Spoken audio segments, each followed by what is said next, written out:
Hear all these stories anywhere you listen to podcasts on the Let's Read podcast.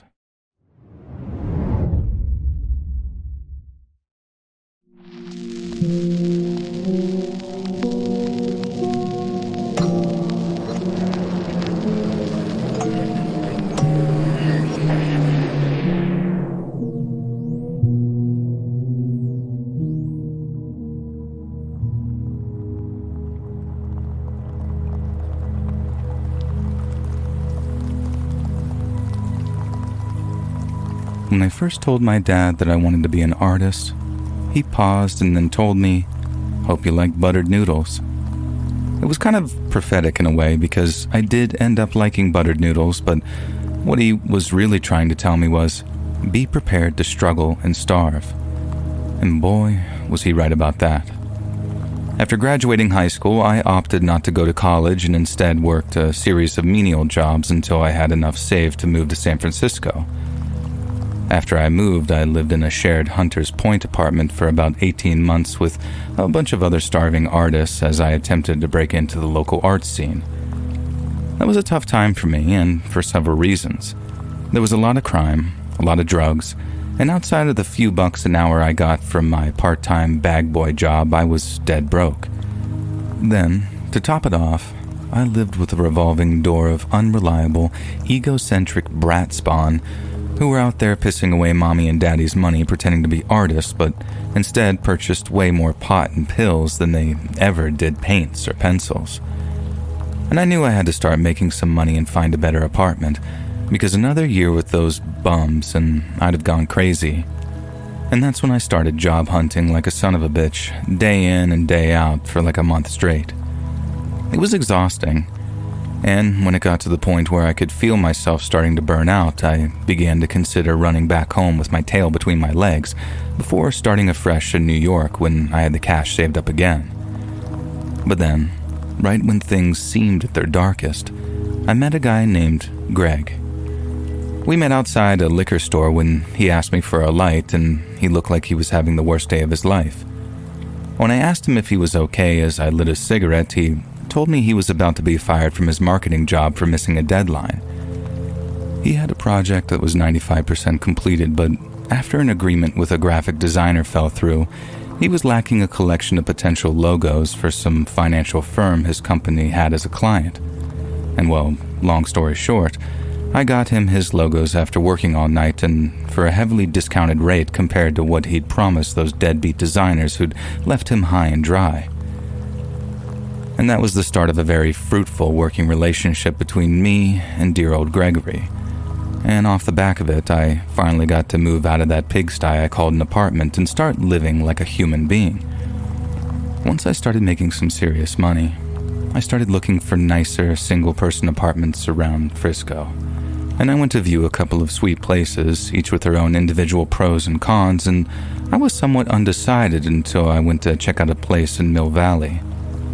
All it said in the ad was that it was a one-bedroom, one-bathroom apartment on a shared property, and that's all there was to it. But when I went to see the thing, I realized just how understated the ad had been. The single-bedroom, single-bathroom apartment turned out to be a guest house built on the grounds of one of those Mediterranean revival villas they got out in that neighborhood. You know the kind, all earthy colors with tiles and archways and columns and whatnot. I met up with the homeowner, an older guy in his 50s or 60s who gave me a quick tour of the guest house before the subject of rent came up. When he told me they wanted just $650 a month for the place, I couldn't believe it, because at the time, that was a very reasonable rate for an apartment of that quality. Not suspiciously reasonable by any stretch, but low enough for me to offer a deposit and the first month's rent there and then. The guy definitely seemed a little wary of me, I guess because I seemed so desperate to move in, so he told me he'd think about it and then let me know. And that's when I told him my story, or part of it anyway. I told him I had this one big shot at living my dream, and I couldn't have the gang of nocturnal drug-addicted losers that I lived with currently messing it up for me. I offered him $700 a month, then $750, which cut even deeper into my earnings, but he said he wasn't interested in more money. He said he needed someone quiet, who minded their own business and who paid in cash and on time. I swore on all the saints in heaven that'd be me, that I'd be too busy working to give a damn what was going on in the big house, and that I'd be damned if I'd be throwing any parties in what I'd considered a workspace. If he gave me the apartment, he wouldn't even know that I was there. The only way that he'd know that I was still alive is getting that envelope full of cash on the first of every month, and aside from that, I'd be a ghost. When I was done, he stood there for a moment and thought about it, and then told me to come collect the keys on the first of the month. I could have danced down that guy's driveway, dude. I was elated. I only had to stay one more week in that pigsty in Hunters Point, and then, on the first of the month, my old pal Greg let me borrow his car to move my stuff, and I was out of there. Now, moving my stuff into that guest house felt like a victory parade. I had steady work, a really nice apartment, and in Greg, I'd made a good friend who wasn't a complete deadbeat. Things really seemed like they were looking up for me. But in the words of some old dead philosopher whose name I can't quite remember right now, sometimes the way up and the way down are one and the same. Which I've always considered to mean that sometimes the things that you think are going to improve your life actually make it way, way worse. And so the first few weeks of living in that guest house were like a dream. I didn't bother the owners, they didn't bother me. I had space to work, and I had a nice, quiet place to lay my head each night. I saw my landlord maybe 2 or 3 times in those first few weeks, but I never, ever saw his wife. I mean, to the point that I thought maybe that they were separated and she lived someplace else.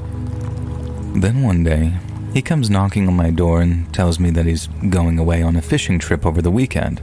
He's leaving on Friday evening and then coming back late on Sunday night. I tell him, okay, thanks for letting me know, but then before he leaves, he tells me something like, my wife is feeling a little under the weather, so if she starts acting strangely, don't be alarmed. She's just not feeling like herself lately. I was a little surprised that she was even living there, because like I said, I'd been there around 3 weeks and hadn't even seen her once. But still, I thanked him for letting me know, and I told him that I'd help out if or when I was needed. That was midweek sometime. Then come Friday, I saw him packing up his truck with a bunch of coolers and stuff, and then wished him a good weekend as I walked toward the guest house. That night was quiet as usual, right up until about 2 in the morning, and I finished up work with the intention of going to bed. I went to the bathroom to take a whiz, and it's Frisco in the late summer, so I got the bathroom window way open so the place doesn't become a giant condensation trap. And then, as I'm taking a leak, I started hearing something outside which caught my attention. It was only very faint at first, but something about it really grabbed my attention. Then as I listened, I realized why. It was the sound of someone crying, and from what I could tell, it was a woman. I finished up my leak and then walked out onto the step outside my front door, trying to work out where the sound was coming from. I stood there, cupping my hands behind my ears like a dumb, red-headed radar tower. It was a trick my dad had taught me as a kid, and just like back then, it worked like a charm. And I quickly figured out that the person crying was around the back of the main house. And that meant that it could only be one person. My landlord's sick wife. Now, I know my landlord had talked about needing his privacy, and I know he'd already told me about his wife feeling under the weather, but I couldn't just hear someone sobbing like that and not at least go check on them. Then, once I was 100% sure that it was someone crying around the corner where the big house's swimming pool was located, I leaned my head around the brickwork and saw a woman sat on a piece of patio furniture. I didn't want to scare her or anything because she had her head in her hands and hadn't seen me lean around the corner. So I made sure to keep my voice as soft as possible and then asked her if she was okay. I was ready for her to jump up, startled, before maybe running back inside the house. But she didn't. She just sat there, her head still in her hands as she continued to sob. Assuming that she hadn't heard me, I repeated myself, asking something like, "Ma'am? Are you okay? Do you need any help?" Only then did she stop crying. But instead of actually acknowledging my presence, the lady turned her head to look at me, and just stared. She looked out at me through the few strands of hair hanging over her eyes, but she didn't say a word. It got so awkward that I spoke for a third time, telling her I was the guy who'd moved into the guest house and that she could call on me anytime she liked if she needed any help or anything. I figured at the very least what I said warranted a murmur of a response, but again, the lady just stared at me kind of blankly, almost like she wasn't looking at me at all, but rather looking through me. I asked her again if she needed anything, but instead of answering me, she looked off into the distance, like in another dimension, then acted like I hadn't said anything at all to her. I just kind of waited, just in case she was building up to say something, and then when she got off of the patio furniture, I expected her to speak. But once again, she didn't say a word. She just got up, turned around, and walked back inside the main house before closing the back door behind her. The whole exchange left me just standing there like, what just happened? But also very concerned for the lady's well-being. This was also way before cell phones were in everyone's pockets, so there was no contacting my new landlord to let him know what I'd seen. But then, to be perfectly honest, even if I did have a cell phone, I'm not sure that I'd have been all that quick at reaching out to him. He told me on multiple occasions how they needed their privacy, how I wasn't to approach the main house unless it was an emergency. And so, unless it was just that, an emergency, I figured my best option was to keep my mouth shut, because I had already run the risk of the landlord's wife telling him, "That new tenant just came creeping up to me in the middle of the night." I mean, that's not what I did, I only wanted to see if she was okay. But who's her husband going to believe? Me or the woman he's been married to for years? And besides, she was back in the house now, safe as any place really, so I just went back to the guest house and got some sleep. The next day was a Saturday, so instead of working all day and most of the night like I usually would, I decided to head over to some of the bars that I used to frequent in Hunters Point before I moved out. I met up with Greg. We had a few beers and talked baseball and then parted ways around midnight. I got a cab home, then as I'm walking up the driveway towards the guest house, I spot someone standing on the second floor balcony of the main house. Someone I was pretty sure was the landlord's wife. I could only see the outline of her because she's standing in the dark with the light of her bedroom shining on some curtains behind her. But on the other hand, I'm lit up like a Christmas tree because I'm walking up the driveway and activating all the security lights attached to the main and guest houses. And I knew she could see me. Or I mean, if she was paying even the smallest amount of attention to her surroundings, she'd have been able to see me, so just as I'm about to split off toward the guest house, I gave her a little wave just to say hi. I don't know what I was expecting after the night before, but just like then, she didn't move a muscle at first. She just stayed perfectly still. Now this is going to sound harsh, but I remember thinking, Jesus, how creepy is this broad?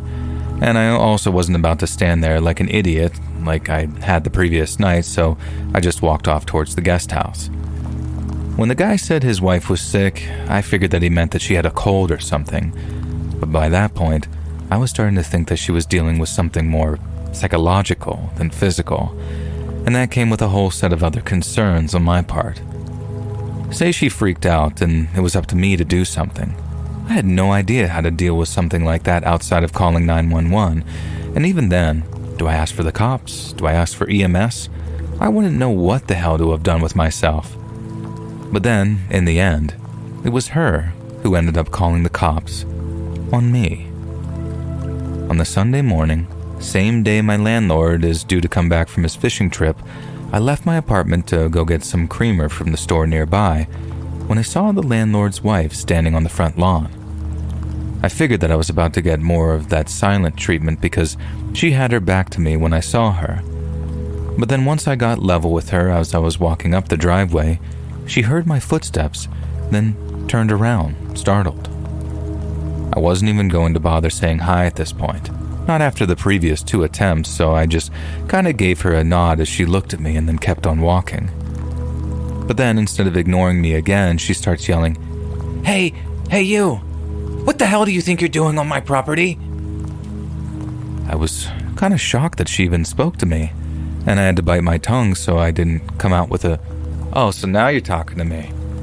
Instead, and bearing in mind I figured that she might be losing her mind or something, I kept it together and told her very politely that I was the tenant who had been renting her guest house for the past 3 weeks.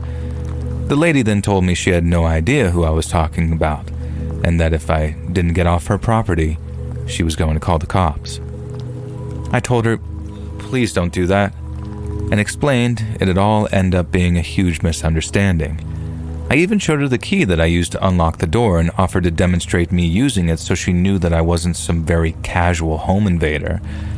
And again, I kept my voice down and tried my best to remain very non-threatening, but she marched off after announcing that she was going to dial 911.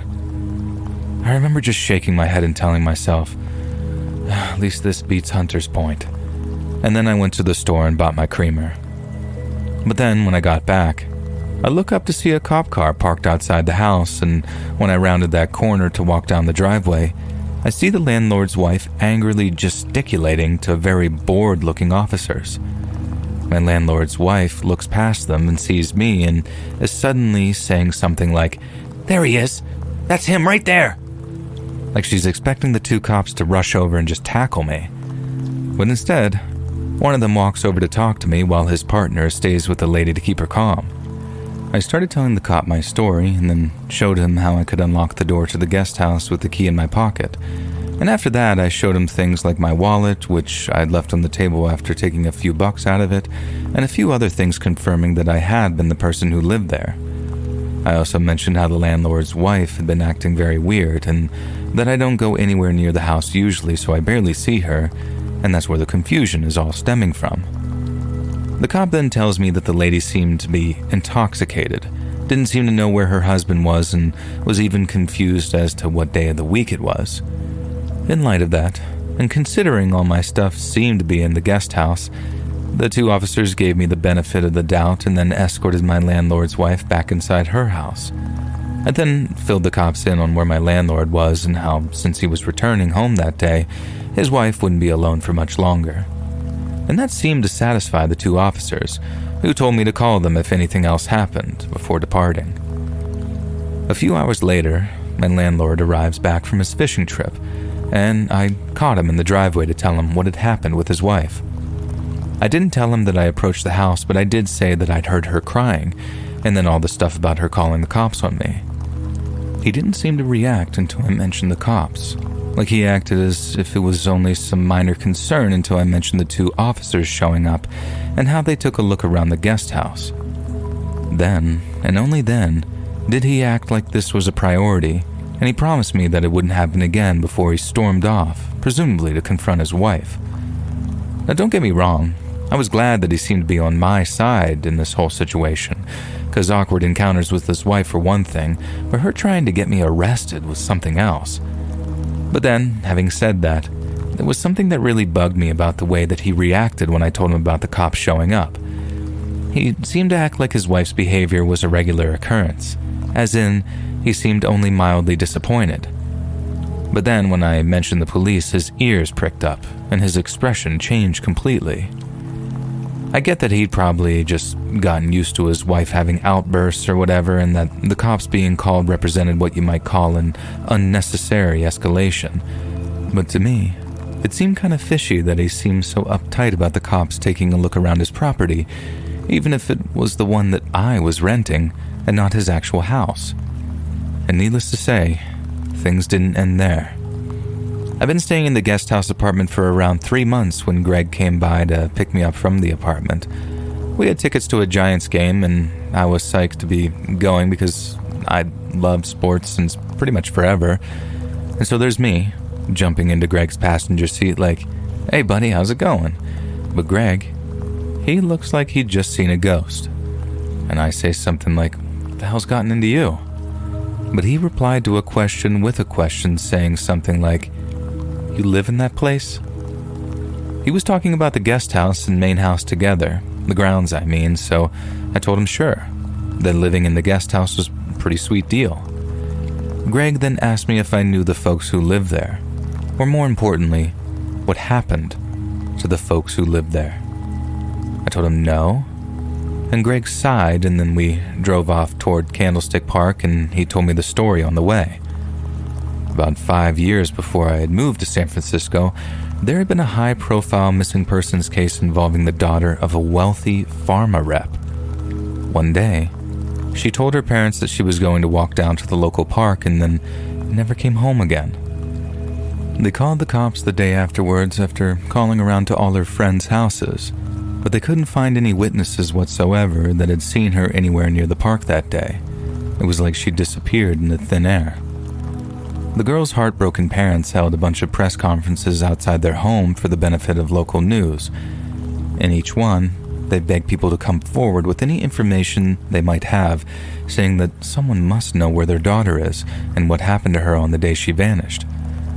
Greg, being a local, had seen some of the many news reports, and with him being a high school senior at the time, it had a profound effect on him and his friends at school, because the missing girl had been the exact same age group as them, a high school senior. So when he pulled outside the house that afternoon and looked out of his window at it, he knew he recognized it from somewhere. He just couldn't think where. Then by the time I'd climbed into the passenger seat, he remembered where he'd seen it before. It had been in those press conferences. The missing high school girl was my landlord's daughter. As you can imagine, learning all that meant our baseball game had something of a dark cloud hanging over it, and we spent almost the entire game talking about the missing girl, my landlady's wife, and how it all made horrible and sudden sense to me. The wife wasn't nuts.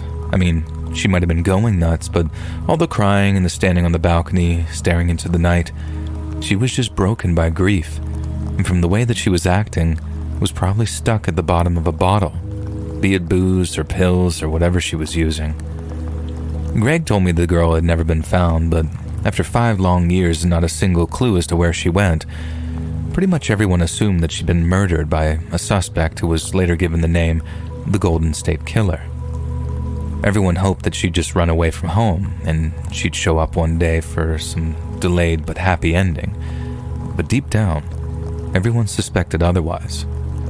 Something terrible had happened to that girl, and she was never coming home. I felt terrible for the landlord and his wife, and I wish I'd known earlier so I didn't treat the wife like she was just some crazy old coot. But looks, as they say, can be very deceiving. A few weeks after I found out all that stuff about their missing daughter, I noticed my shower was on low pressure, and since it happened to be the same day my rent check was due, I figured I'd walk over to the house, deliver my rent check, and let the landlord know about the water pressure at the same time. So I grab the check, and I walk over there, but then right as I'm about to press their doorbell, I hear the landlord having an argument with his wife about something, and they are screaming at each other. I hear the husband yelling something about how his wife is always feeling sorry for herself, and he goes off like that for a few seconds before I hear his wife scream something back like, "I wouldn't be like this if it wasn't for what you did." My landlord then responds with, "What I did? What I did? Are you forgetting it was you who got us into this mess in the first place?" And that was the point where I was like, okay, I really shouldn't be listening to this. And I walked back to my apartment, wrote a note about the water pressure on the back of my rent envelope, and then went back to the door to slide it under it. When I did, there was no more yelling, so I figured that they were just done with their fight and then went back to my day as usual. Not long after, I mentioned to Greg that I was thinking about trying to find a new place. He told me that that didn't surprise him at all, and that to him, it wouldn't be a tough decision in the first place. But that was real easy for him to say because he didn't have to live with the reality of this situation. I figured that the only reason my landlord was renting out his guest house was because they needed the money, and because most people in the city were aware of the tragedy they suffered. They must have had a hell of a time trying to find the vacancy until my ignorant ass strolled up to their driveway and just said, "Oh wow, isn't this a nice place?" If I just walked out on them, God knows what kind of financial difficulties that might leave them in. I mean, I know it's just a few $100 a month, but they were older folks, and sometimes that kind of money makes all the difference in retirement, or if you got a sick wife who needs taken care of. I knew I'd feel like a bag of crap just leaving them like that, but at the same time, I wasn't sure how long I could go on living with them. It was like there was this very dark cloud hanging over the house, the same one that followed me home from the game that afternoon. And then, if I'm allowed to swap metaphors for a second, there was the ticking time bomb element to it as well. Whatever that lady was taking to manage her grief, she was either taking too much or not enough, and the way that they were fighting with each other made me think that it was only a matter of time before something happened. I had no idea what that something might be, but you knew it was coming, and when it did, I sure as heck didn't want to be there when it went down. And so another few weeks go by, and by this time we're into late October, right around Halloween. The house had been quiet. I've gone back to never seeing that wife around, and I'm actually starting to think that I was a little hasty in looking for someplace else to live. The place had its flaws, but so did everywhere else, and I also felt like kind of an asshole for making things about me when it was their grief, their cross to bear, so to say. Maybe the best thing for me to do was to stop thinking about it and remind myself that it wasn't any of my business, and that worked just fine, until it became my business, and in a way that I could never have imagined. So, it's November 3rd of 1989. And I remember that because it was a Friday and I was about to go step onto the old tiles there to get a few beers with Greg. I finished work at around 4 p.m., took around 15 minutes to get ready, then as I step out of the guest house and start walking down the driveway, I see a whole bunch of cops turn onto the driveway and start walking in the direction of that big house. I couldn't help myself, seeing them come up the driveway in their uniforms like that, so I blurted out, "A little late for trick-or-treating, isn't it, fellas? Why don't you take off those costumes there?" But I didn't get to finish that last sentence because when they realized that I was there, standing off to the side of them, they all pulled out their guns and their holsters, spun around, and started yelling at me to put my hands in the air. It makes me laugh to think about it nowadays, but I was so scared that I had this perfect brain fart of a moment, and instead of yelling, "Don't shoot," or something like that, I literally screeched out, "It was a joke. It was just a joke." But then, as they're approaching me, telling me to get down on the ground, it hit me that the goddamn landlord's wife had called the cops on me for a second time. I'm lying on my face. They're putting the cuffs on me and I'm telling them things like, "Officers, there's probably been some kind of confusion here. Just let me explain." But unlike the first time around, when the cops were actually calm and polite and whatnot, one of them yells at me to shut up, and then I'm being arrested. They're acting tough, like I was the scum of the earth, but still I'm just calmly telling them that there's been a misunderstanding, and that I rent the guest house on the property. Again, one of the cops tells me to shut my mouth, and then as two of them start walking me back to their paddy wagon, the others walk off towards the house talking about securing it, stuff like that. I kept my mouth shut, but I was still acting kind of smug because I knew that when all was said and done, I was just going to file a complaint on each one of those stuck-up pricks for arresting me on the charge of living in my own goddamn apartment.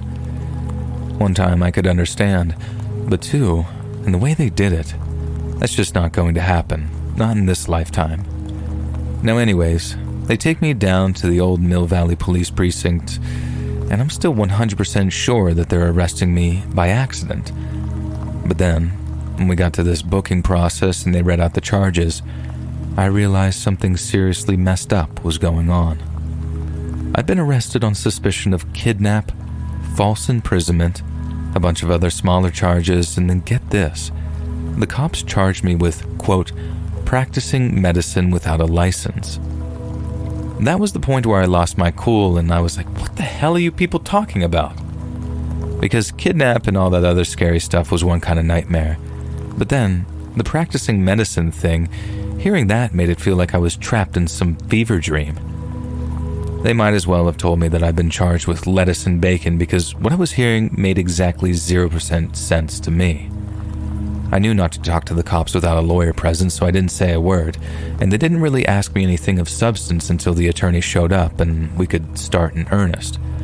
But then, instead of asking questions about me, they seemed very interested in my landlord. They asked me where he was, and I told them fishing trip, but then they acted like that was some kind of cover story. One of them yelled, bullcrap, we know he's not fishing, where is he? then told me all about how, if I didn't cooperate, they were going to make sure that I got a full rap on each charge and not just accessory, basically telling me that I was going to prison for the rest of my life if I didn't start telling them the truth. Obviously, I had no clue what they were talking about, so I told them a second time that, to my knowledge, I had no idea where my landlord was. He just told me that he was fishing, and I have no reason not to believe him. The cops then asked me a whole bunch of questions about when I moved into the guest house, what I did for work, things like that. They also asked me a ton of questions about my relationship with my landlord, like if I was close with him. I told him hell no, that he'd actually warned me to stay the hell away from the house because they needed their privacy, quote unquote. And if he was involved in something shady that they were trying to pin on me also, then they were barking up the wrong tree. I then told him that I'd be happy to help with any kind of investigation, especially since the charges sounded so crazy and I wanted to distance myself as much as I possibly could from them. The cops didn't exactly warm up to me after that, but they sure as hell stopped treating me like something they'd found in the bottom of their shoe. They let me go not long after taking me back to a cell, but warned me not to leave town because I could still be rearrested at any time. They wouldn't tell me exactly what was going on, only that I might not be seeing my landlord or his wife for a while, which might affect my living arrangements. And that was the last thing I wanted to hear, and I figured that I was back to shopping for apartments again. But not only was I wrong about that, but I was wrong about my other theory too, which pertained to why cops seemed so interested in finding my landlord. See, the whole kidnapping and imprisonment thing really rattled around my brain as I caught a cab back to the apartment. It might sound crazy to say it, but I thought my landlord might have, found the son of a bitch who took his daughter all those years ago. But then, the practicing medicine thing, combined with the kidnapping, that gave me chills just thinking about it. Because think about it, what kind of messed up stuff are you doing to someone where that becomes a factor? Was he torturing a guy? Performing a surgery on him? Just what the hell was going on? I didn't find out the whole truth until much later, but like I must have said a dozen times by now, it was like nothing I ever could have imagined. Since I didn't have anyone to pay rent to, I just stayed in the apartment until the water and electricity were just shut off, and then ended up staying on Greg's couch, with the guest house acting as storage, until I found a new place to live. This all took place over the course of around 2 months, with news about my landlord coming out in steady drip until, finally, all the pieces fit together. But probably the biggest one came when the cops found my landlord's daughter. Not dead, not alive, but somewhere in between. In a small rented home up in Los Ranchitos, the cops found my landlord's missing daughter. She was emaciated, bedbound on life support, and appeared to have been in some kind of deep coma for the last half a decade. My landlord had been keeping his daughter alive, apparently after she'd received some kind of serious head trauma, and he'd been doing so using medical equipment he'd obtained from some mysterious but obviously well-equipped donor, most likely as a result of his contacts in the medical industry. But then, why not take her to a hospital to get her the proper medical attention? Why leave her to slowly rot in some roach-infested apartment up in the hills? Because it was my landlord's wife who inflicted the crippling head wound in the first place. I guess it all came out once they got arrested and the daughter's location was uncovered. I don't know who spilled the beans first, but someone did, and once the news broke, it was a hot story for a few days. At least until the news cycle switched back to the more interesting story, which was the aftermath of the Loma Prieta earthquake and all the various rescue and rebuilding efforts. 5 long years ago, my former landlord's wife and daughter got into one hell of a fight. I don't think they ever found out what it was over, but it was bad enough that the daughter ended up smacking her mom across the face. My landlord's wife then loses her mind, grabs some heavy ornament off of a sideboard, and then whack, smacks her daughter over the head with it. I guess she either hit her really goddamn hard or landed the blow with a sharp edge or something, because her daughter passed out right away and then just never woke up again. And then afterwards, instead of doing the right thing and having the mom sent to prison, they agreed to cover the whole thing up, keep their daughter alive, and then hope that they could find a way to wake her up someday. Obviously, they didn't wake her up, and after a long multi-agency investigation, my landlord was followed to the Los Ranchitos apartment, where his bedridden daughter was then discovered. I couldn't believe that I'd been sharing a space with people like that, and that I'd rationalized everything I'd seen and heard to the point that I actually felt sorry for them. What they'd done was terrible, an evil thing, but they did it out of a warped sense of love and family preservation. And that's the thing that I find most haunting about this whole messed up situation. I don't think that they were bad people, but they did a terrible, awful thing, both of them. And if normal, everyday people are capable of stuff like that, then to me, it makes the world seem like a much darker and much scarier kind of place.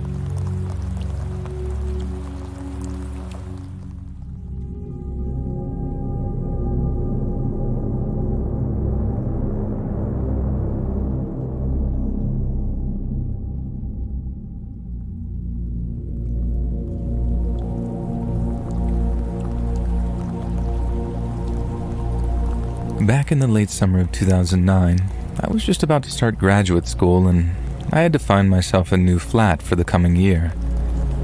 I was new to the area, so I didn't know the neighborhoods at all, and since I needed something cheap and cheerful, I ended up browsing vacancies in some of the city's less affluent areas.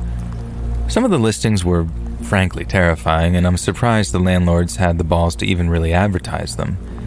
Others, however, were considerably more livable, or at least they appeared that way thanks to some carefully chosen angles and a lot of window shots. Over the course of a week, I'd booked 10 different viewings, and by the end of the third day, I was on the verge of an emotional breakdown. A playful exaggeration on my part, of course, but honestly, it was just so draining. I'd been to 6 of the 10 viewings that I had lined up, and each and every one had been a complete letdown. The places were either riddled with mold, obnoxiously close to a restaurant or bar, so that they stank of old chip oil and cigarette smoke, or they were the size of a friggin' shoebox. And luckily, my next viewing, which was late in the afternoon the following day, was with a landlady that had advertised a females-only listing. The pictures of the place made it seem quite nice, and I was very attracted to the idea of living in a segregated space because of the added security it'd bring. I know maybe to some of you that might sound a little bit cynical, and I'm well aware it's not all men who pose a problem, but in the context of what I'm about to tell you, I refuse to apologize for my cynicism, or as other girls might phrase it, realism. Some guys are just creeps, it's a fact of life. So the idea of living with just girls in a shared house was massively appealing. But then, that'd be massively appealing to just about any girl moving to or living in London. Surely getting a viewing appointment would be impossible. But then, it wasn't. I got one within a few days, which I thought was me getting lucky. But really, that should have been my first red flag. I was just way too optimistic to see it. The next day, as I got the bus over towards Camden, I remember being this mix of excited and nervous.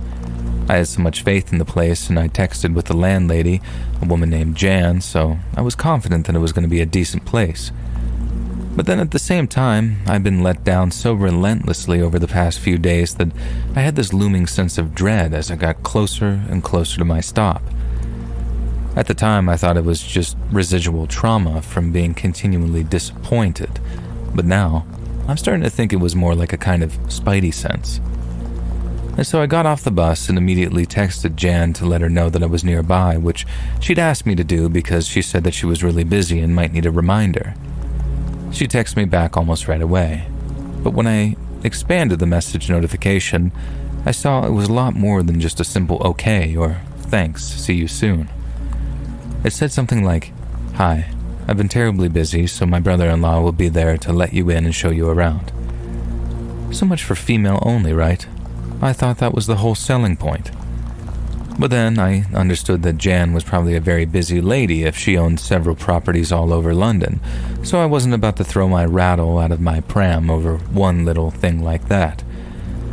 And so, off I went to meet up with Jan's brother-in-law and to view what could potentially be my brand new home. So I got there, and the flats were in a unit above a line of shops. I'd been instructed to knock on the door, and so I did, and when the door opened, I saw Jan's brother-in-law standing in the threshold. He looked weird, and that's putting it nicely.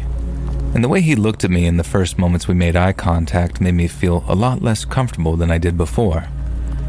I mean it when I said that I'm not some man-hater, but I wasn't at all pleased about having to deal with a man in the female-only flat complex, especially not since he was giving off these creepy vibes. If that was any other circumstance, and there's no way I'd have stepped into an empty room with that guy, but I'd pinned almost all my flat-finding hopes on this place, so I put on a brave face and a polite voice, and then stepped inside and followed him to the flat. As soon as we stepped inside, my heart sank. It wasn't remotely like it was advertised, not just because it already looked like there was someone living there, but like, I'm pretty sure the pictures weren't even the same place. I asked Jan's brother-in-law when the current tenant was due to vacate, and my heart sank again when he said something like, "Well, yeah, that's the thing. The property we're going to show you it's been taken off the market, and this is the only one we've got available for you in this area, and it's a shared unit." And that was all very disappointing to hear, devastating even, but the thing that mattered most was securing somewhere to live and making sure it was female only. Potentially I could cope with a new flatmate, so long as she was a girl, but when I asked the guy if the current tenant was female, he literally ducked the question. I asked him, plain as day, "Is it still an all-female occupancy?" And he responded with, "If you'd follow me this way, I can show you the vacant bedroom and attached bathroom." Then he just trotted off like I hadn't asked him anything and opened up the bedroom. I followed him, thinking I might as well have a look at the room, and while it wasn't actually all that bad compared to some of the others I'd seen, he still hadn't answered my question about the unit being female only.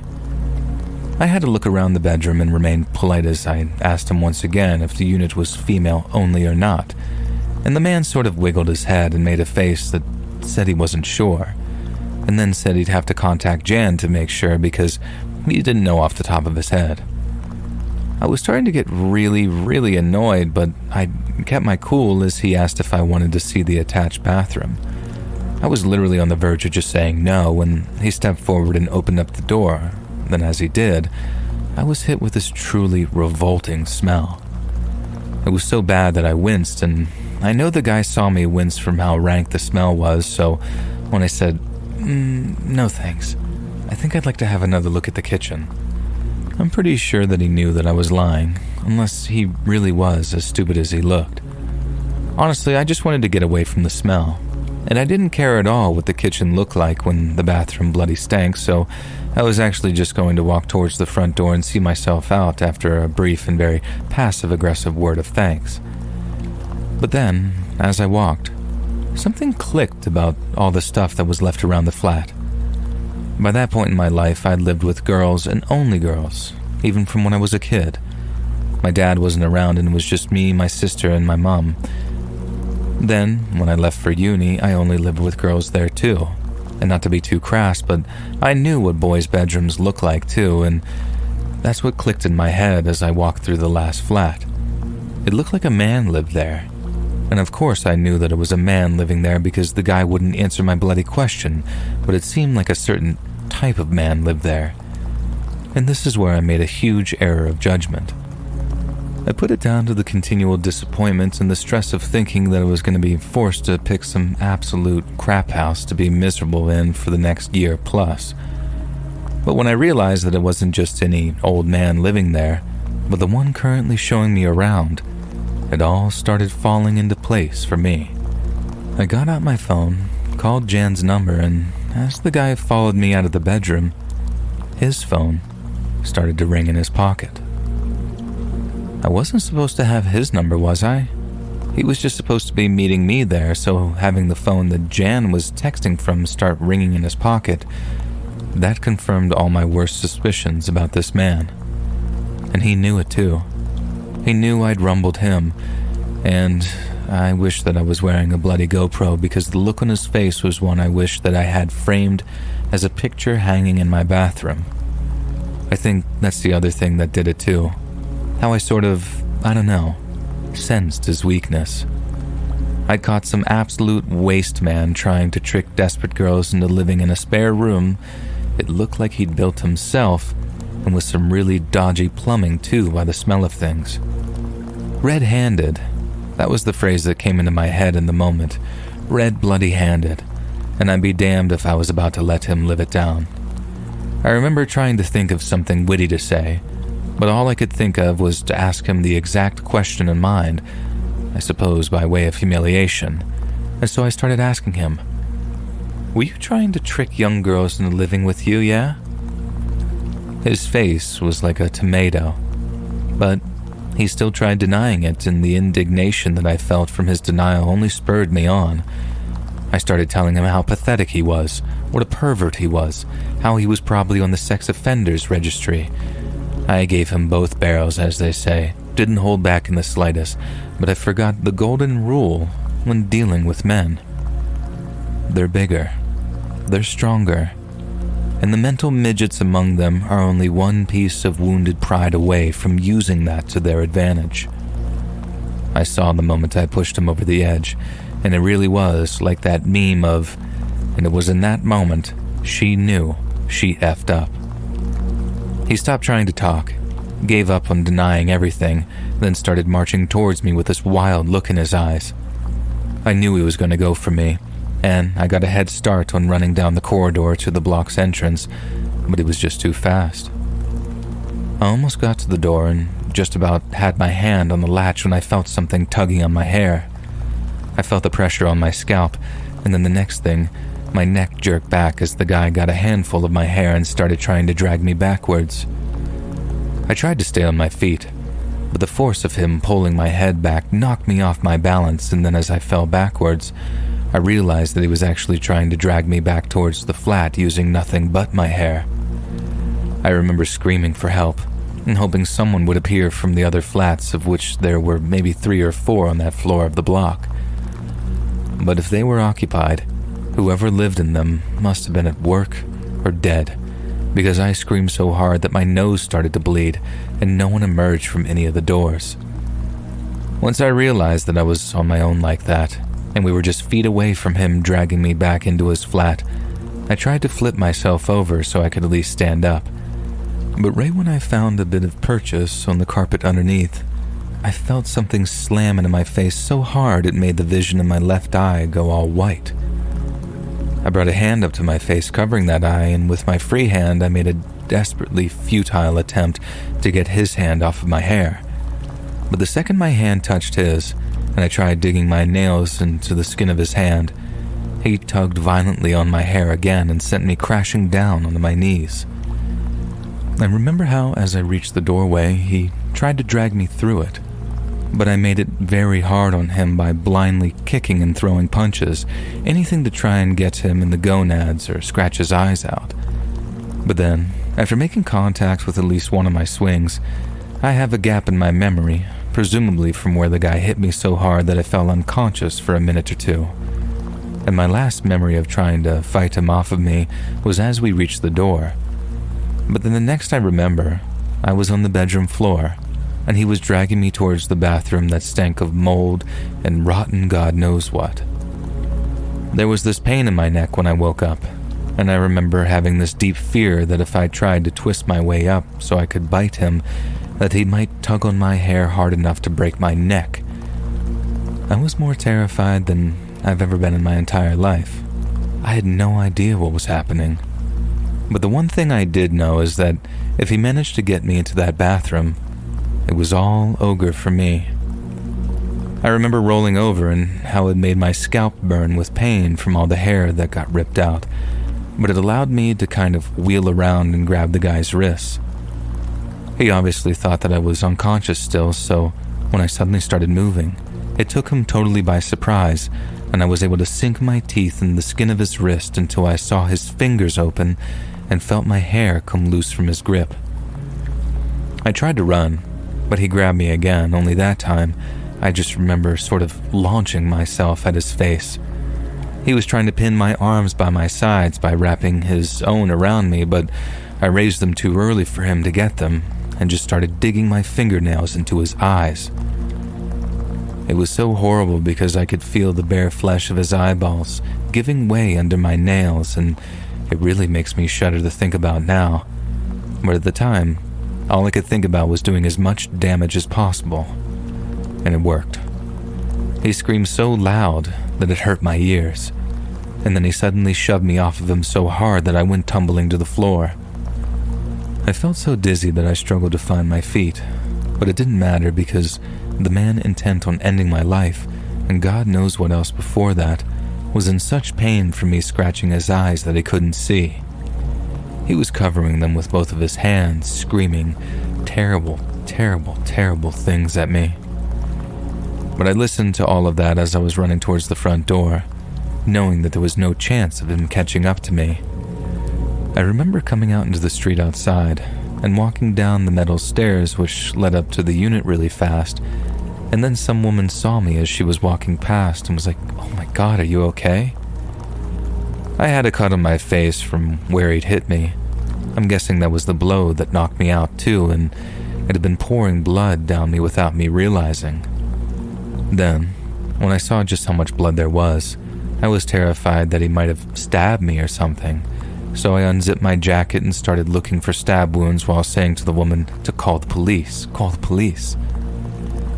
More and more people came over because the way I looked and the way I was shouting was obviously attracting a lot of attention. I kept pointing to the door that I went through and came out saying, he's in there, because I felt my legs getting weak and I honestly thought that I was about to pass out from the bleeding. Then if I passed out, I didn't know if I'd wake up again.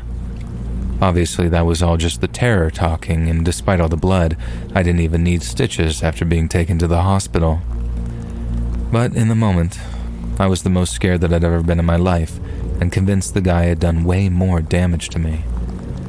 The police managed to track down this man that had attacked me, and he ended up getting a prison sentence of 6 years. I think if the jury were able to see into his head and got a glimpse of what he had in store for me, he'd have gotten much, much longer. But sadly, that's not how the law works here, and as much as I have my own trauma as a result of what had happened, my worst fear is that he'll get his chance to do it again, sooner rather than later.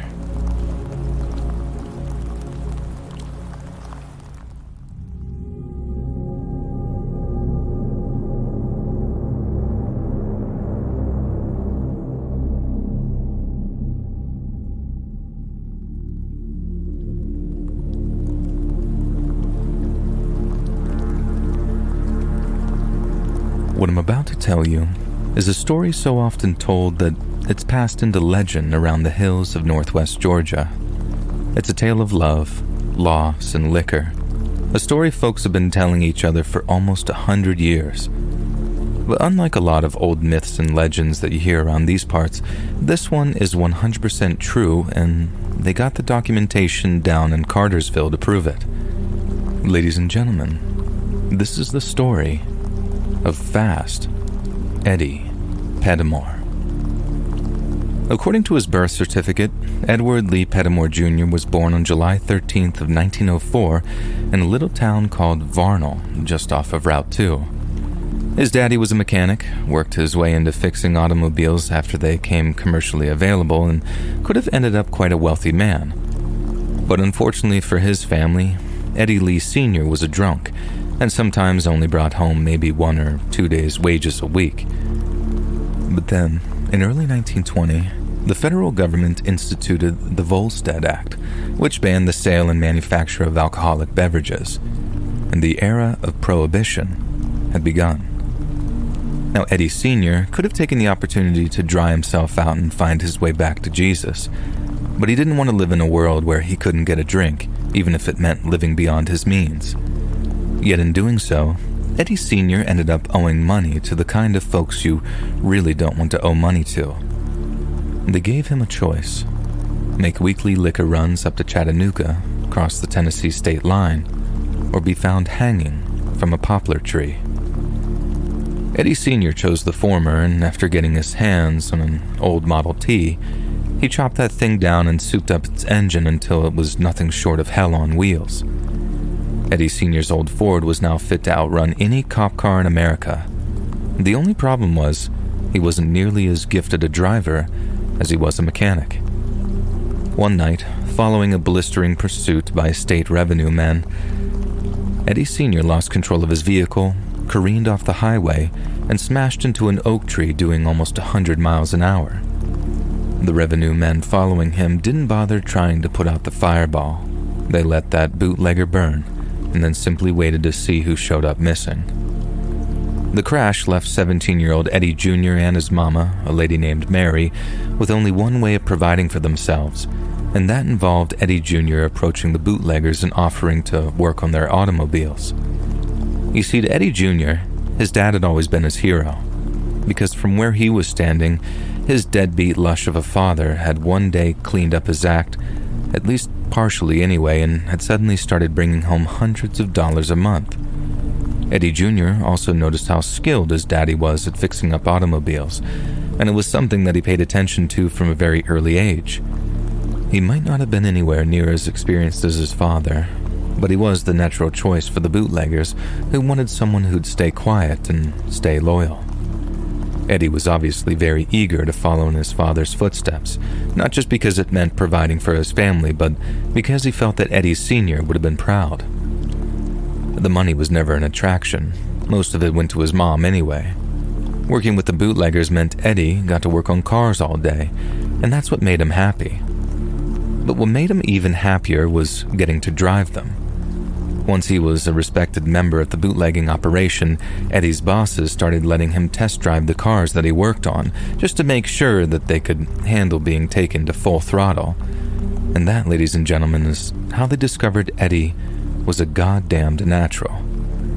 The bootleggers had carved out a kind of racetrack out there in the woods, and Eddie was beating the track times of some of their very best runners.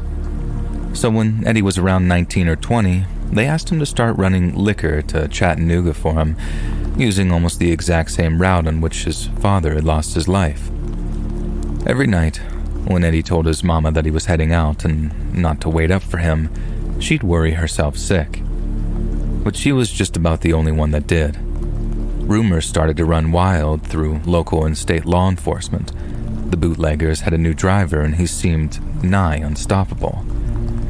Some officers had never seen anything like it and wondered how in the hell they were going to catch someone with such high levels of confidence and skill. This new guy did things no one else dared, and the cops started to think that the bootleggers had drafted in some kind of professional from out of state. Little did they know, it was young Eddie Jr. behind the wheel, and before long, Eddie's nickname was upgraded from Junior to Fast Eddie. Fast Eddie was bringing home money hand over fist, with most of it going to his mom, but without a taste for the liquor that made him holler rich, as you might say. He didn't have much which to spend his personal portion of the treasure. He kept squirreling it away someplace, letting it accumulate, and only occasionally taking some out to buy new shoes or a birthday present for his mama. Automobiles were his whole life, so Fast Eddie didn't concern himself with much else. But then one day, some of his fellow runners decided it was time for a little bootlegger bar mitzvah, which involved driving him over to a cat house over near Cohutta to get him acquainted with some of the ladies there. Fast Eddie had never been with a woman before, and it said that he looked like a deer caught in headlights as all those peaches lined up in front of him, each looking fine as wine. Eddie had the cash to pick 2, maybe even 3 girls, but he only chose one, a girl around the same age as him named Lily Mae. Not much is known about young Lily Mae, only that she was an orphan and then spent most of her life in an infamously unfit reformatory before finding employment at the Cohutta Cat House. Lily Mae had experience in such matters and Fast Eddie did not. Then, true to the nickname he'd so deservedly earned, Eddie fell deeply and madly in love. According to folks who knew him, Eddie talked of nothing else but Lily Mae for a week straight, until finally, he drove on back to Cohutta Cat House and told Lily Mae that he wanted to marry her. The cat house madame laughed when she'd heard the news and said it'd take $500 to buy Lily Mae out of service. Folks say that she looked just about plumb speechless when Eddie pulled out a wad of bills from his pocket, and then he and Lily Mae left hand in hand that very same day. As the story goes, Eddie moved his mama and Lily Mae into a place on Alpharetta Drive, just across from where Maple Grove Baptist Church stands today. And for about a year or two, they lived there in peace, with Eddie's identity as the bootlegger's ace runner being a closely guarded secret. But then one night, a rainstorm left the highways slicker than a greased pig, and for the first time in his career, Fast Eddie had lost control of his vehicle and was sent careening off the road. He managed to bring the car to a stop before it crashed into anything, but after coming to a halt in a patch of deep mud, Eddie realized that there was no getting the tires unstuck before the cops caught up with him. He jumped out of the driver's seat and then ran off into an orchard before the law saw where he went. Once he was at a safe distance, Eddie stopped, caught his breath, and reflected with relief on what a close call it had been. At least until he remembered that he'd left something behind. Because stuck to the dash of the old Model T stock car was a photograph of his darling Lily Mae. Fast Eddie knew that he had to go into hiding, because now the county sheriff knew where he lay his head, and that same county sheriff happened to be the meanest son of a bitch this side of the Mississippi. Sheriff William Little Bill Harding was the grandson of a South Carolina slave catcher who ran for the hills come the end of the Civil War. Then his father had been a lawman who went by Big Bill. Big Bill was tough, but he was fair. Little Bill, on the other hand, was neither. In fact, I'd go so far as to say that he was a downright bully. No one around Whitfield County liked him, and even fewer people respected him. But folks learned quickly that to anger Little Bill, or even worse, to bruise his ego, was to invite a world of hurt upon yourself. By that point, Fast Eddie had been humiliating the law for years on end. So when Little Bill found out who'd been driving those stock cars and making them look like jackasses for so long, he was ready to rain fire and brimstone down on old Fast Eddie Pettimore. Sheriff Harding and his boys showed up to Eddie's place at the break of dawn and turned the house upside down in the hopes of finding him. They trashed the place, terrorized his wife and mama, but Eddie had long since departed. He was still doing liquor runs for his bootlegging buddies, and he still stopped by the house from time to time. But where he lay his head and where he kept his money remained a mystery to the county sheriff, as well as the state revenue men who were breathing down his neck. Night after night, Harding and his boys patrolled the highways northwest of Georgia, waiting and watching for any sign of Fast Eddie. Then in the twilight of a summer's evening back in 1924, two of Harding's pursuit vehicles were involved in a high-speed crash. One of his deputies lost his life. Eddie saw the crash unfolding behind him, and he knew it was a bad one, but he kept on driving towards the state line and made his delivery all the same. According to the bootlegger's routine, Eddie would make the delivery to Chattanooga in one vehicle and then return in another, much less conspicuous one, and never via the same route. This meant that he didn't return home until daylight the next morning, at which point he'd retire to his hideout to sleep until late afternoon. But upon his return to Whitfield County that morning, Fast Eddie had a bad feeling in his gut and decided to stop by the house to check on his mama, as well as his sweetheart, Lily Mae. Whenever Eddie rolled up to the house in the morning following a run, he'd always smell the fixings of a hearty southern breakfast. There'd be the aroma of sizzling sausage and bacon fat floating on the breeze, maybe the sweet scent of fried apples in there too. But on this particular morning, all Fast Eddie could smell when he opened up the door of his mama's house was the sour, metallic stink of spilled blood. Eddie's mama was nowhere to be found. But in the bathroom, lying in a white porcelain tub now stained with her blood, was the dead body of his darling Lily Mae. Her head had been bashed in with one of Eddie's lug wrenches, and sitting on a nearby bath mat was a note that simply said, "I didn't mean to hurt her," signed Edward Pettimore, Jr. Little Bill Harding had avenged his fallen deputy, and in doing so, had framed Fast Eddie for the murder of his one true love. Eddie was accustomed to being a wanted man. But with word spreading that he was Lily Mae's killer, the young bootlegger had no idea who he could and could not trust. I've also no doubt that Sheriff and his boys anticipated some kind of retaliation. Hell, maybe some of them were even a little scared. But as the days went by and there was no sign of Fast Eddie on any of Georgia's highways, local lawmen started to believe that he'd simply turned tail and fled. Although not everyone believed that Eddie murdered Lily Mae, enough people bought it for him to lose his status as a plucky folk hero, and without being able to hide among the sympathetic, Eddie had no choice but to go on the run. Many months later, on a lazy Sunday afternoon, a couple of deputies were sitting in the Varnell Sheriff's Department when a car pulled into the parking lot and started honking its horn. They weren't expecting anyone, so they figured the honking was for someone in the city office on the other side of the parking lot. But then the driver kept honking, and honking, and honking, until eventually, Sheriff Harding barged out of his office and ordered the two deputies to silence the driver under pain of arrest. But when the two deputies walked outside, they saw the car idling in the parking lot, and that it was no ordinary vehicle. It was a stripped-down Buick Master 6, refitted with a state-of-the-art V8 engine, and sitting in the driver's seat was Fast Eddie Pettimore.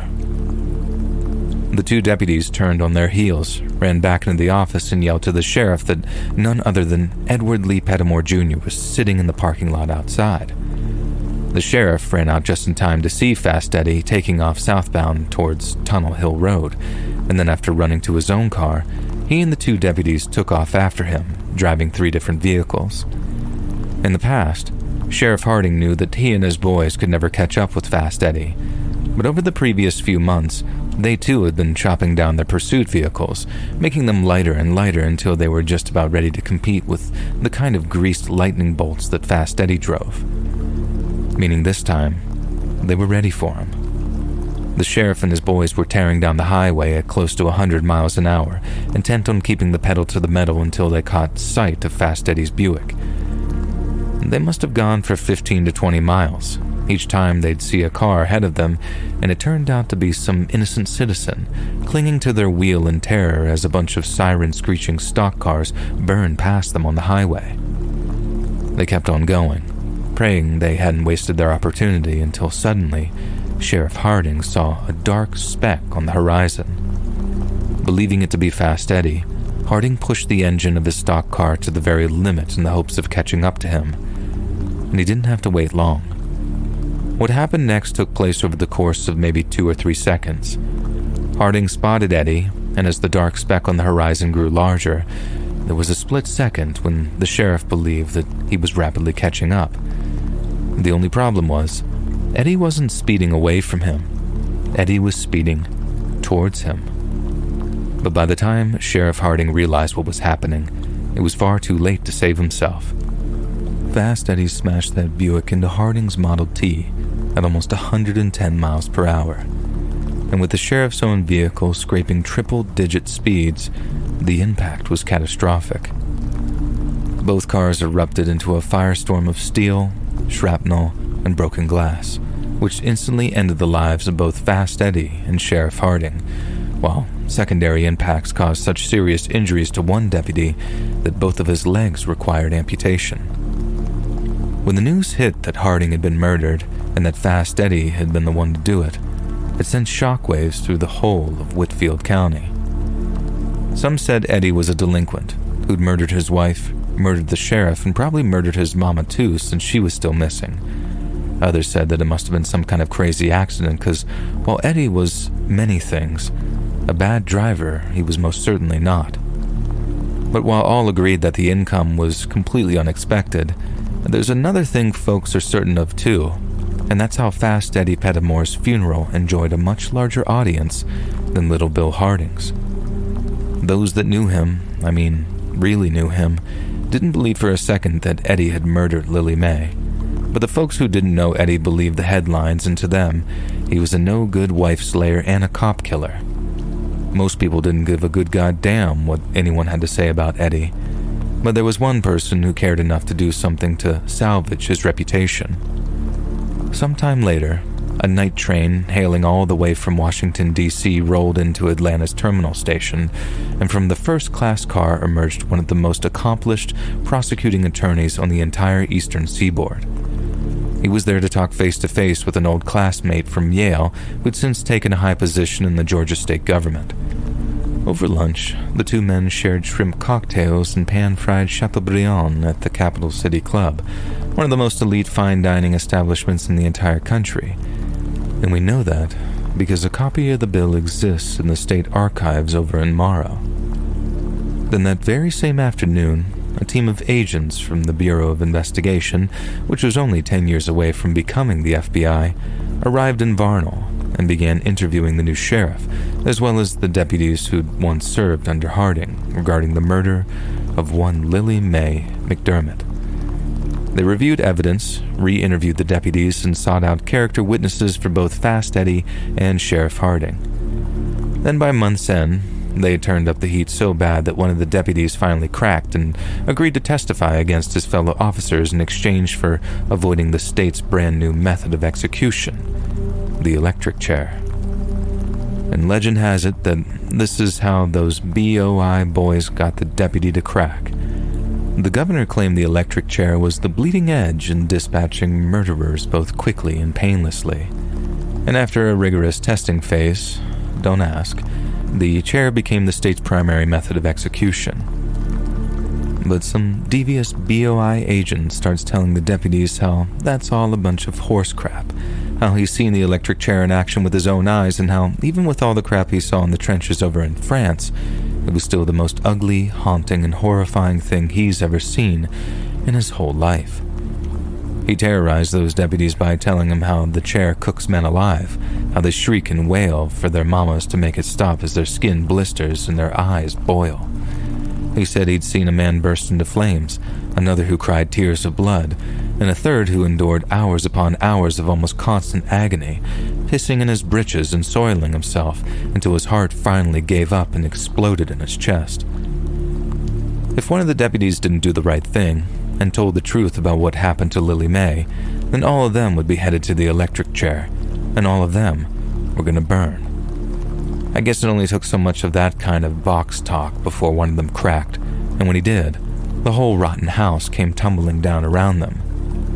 No one ended up going to the electric chair, not since all attested that it was Sheriff Harding that had wielded the lug wrench and written the false confession. But at their sentencing, the judge made no bones regarding their associated guilt and wondered aloud how men who'd sworn to uphold the law had so suddenly seen fit to break it. What he also wondered aloud was who exactly had prompted the hotshot prosecutor to come all the way down from Washington, D.C. to work on a case that no one believed would bear fruit. That's when the attorney informed the judge that his wealthy benefactor was, in fact, sitting in that very same courtroom with them, and directed his attention to the gallery where a woman in black sat with a long black veil covering her face. As the court turned to look at her, the woman lifted her veil, and although not all those in attendance recognized her, the revelation drew gasps from those that did. It was the widow, Mary Pettimore, Fast Eddie's grieving mother. Much like her son, Mary had lived frugally, especially considering that she was sat on a nest egg of almost $500,000, which would be worth almost $10 million in today's money. Her attitude to it was very much easy come, easy go. So instead of spending it and risking alerting people to her family's vast hidden riches, she let the cash pile up for years on end, until the day arrived when she finally had a reason to spend it. And spend it she did. And that's how she ended up in D.C., greasing the wheels of power with all her accumulated wealth, until she found herself sitting in the office of that hotshot prosecutor who brought the hammer down on the Whitfield County sheriffs. She tasked him with clearing the name of her first and only child, and it was a task that he went on to accomplish with style. It meant a lot to those who cared, but in the grand scheme of things, it didn't really change much. Those that loved Eddie carried on loving him, and those that didn't carried on doing just the same. Little Bill Harding was now officially a murderer, but he was dead. Hated in life and then hated in death. and Eddie was dead too. The news hit state law enforcement hard, but it made barely a ripple in Whitfield County. It's not like the sheriff's department wanted to go hollering about what had happened, and there was no official apology or anything, not like there would be if it happened today. I guess that's why folks started telling this story in the first place, so people really know what happened between Fast Eddie, Little Bill, and Lily Mae. Because a man doesn't die when he passes away, not really. His true death comes when there's no one left to remember him, and that final memory of him flickers out, and he's forever forgotten.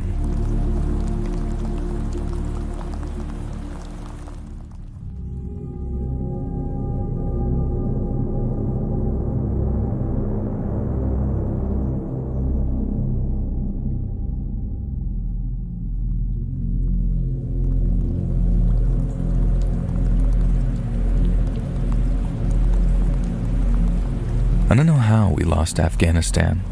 As a former Army officer who served for 14 years with the 503rd Infantry Regiment, I feel like I should be able to provide some kind of cogent answer to the question of how one of the largest and most technologically advanced militaries on the planet just turned tail and ran one day. But I can't.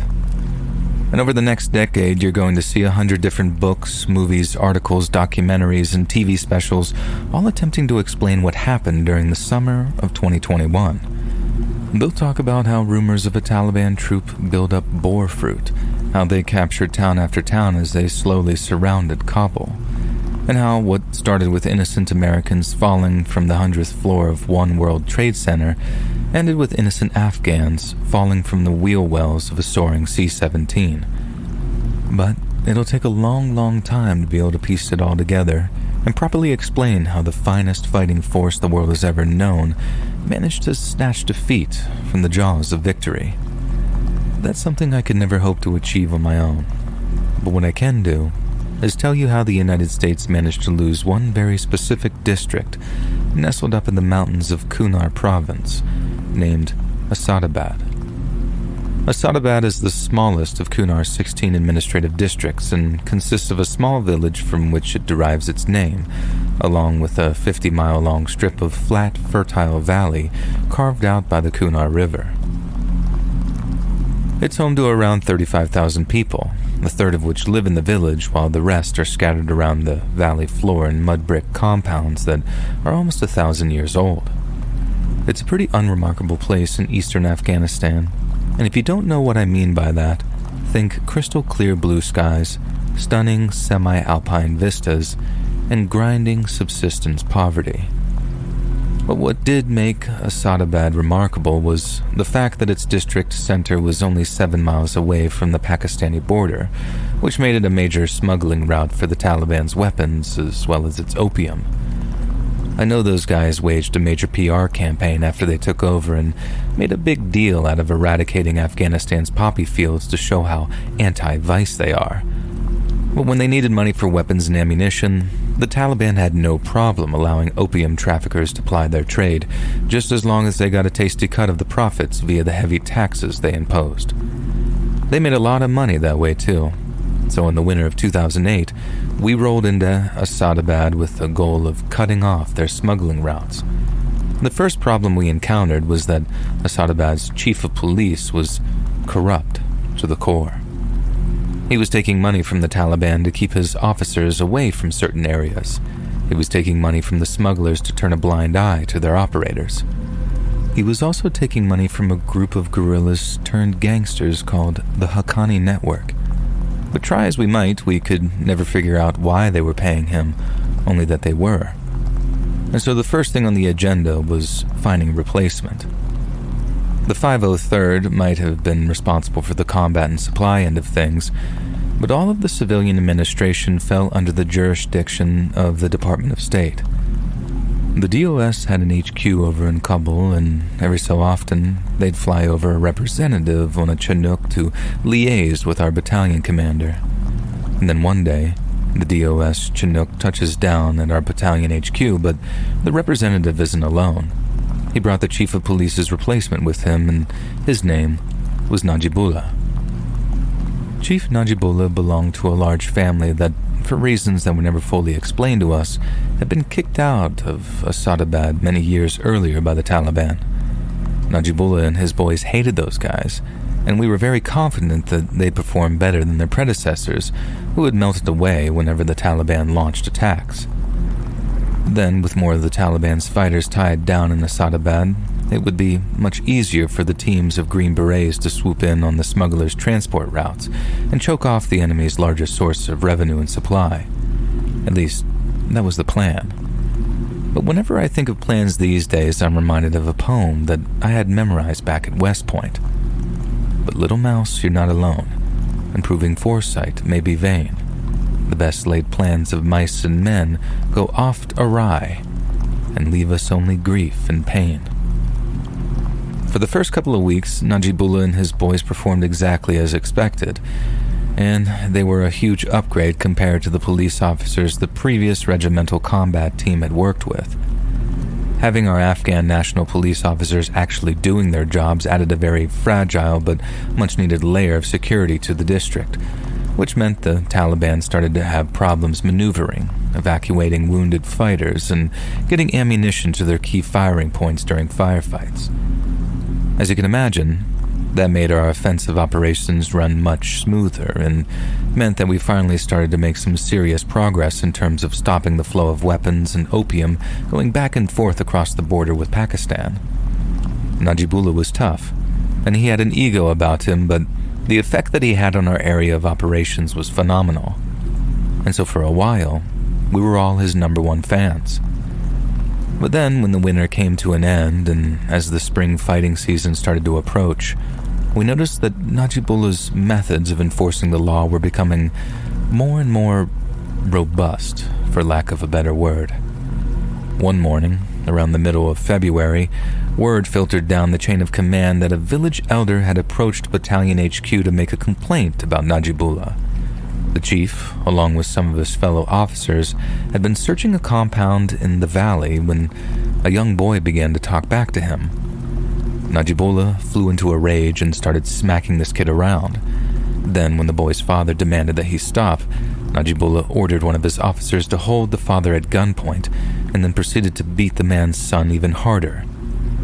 By the time the village elder arrived at Battalion HQ, the wounded kid, who turned out to be the elder's great-nephew, had been carried all the way to the small medical clinic in near Asadabad's district center and was receiving treatment for a broken eye socket and a severe concussion. The village elder then said that he managed to convince the boy's father not to kill Najibullah and his boys, but that in order for a lasting peace, he'd require ample monetary compensation. If there was one thing that was never short of in Afghanistan, it was cash. So getting the elder and his family their money was never going to be an issue. But on the other hand, the amount of goodwill we had with the local Afghans was, at the very best, minimal. And so after arranging for a family representative to swim by to pick up their cash, a few officers went over to the district center to talk to Najibullah about his conduct. But when confronted, he seemed confused. Through the translator, Najibullah explained that as part of his training, he'd been told how he had to win the respect of the local population. But how were the people going to respect him, he asked, if they didn't fear him? By the time the spring fighting season commenced, we'd convinced Najibullah that his enemies should fear arrest and detention, not corporal punishment or death. He promised he and his officers would follow the procedural guidelines we provided and would arrest all future suspects instead of just kicking the crap out of them on the spot. I heard one officer say that dealing with Najibullah was like pulling teeth, but honestly, I think it was more like herding cats. He gave the A&P guys all the guidance in the world, and they still just did their own thing. Sometimes their own thing proved very effective.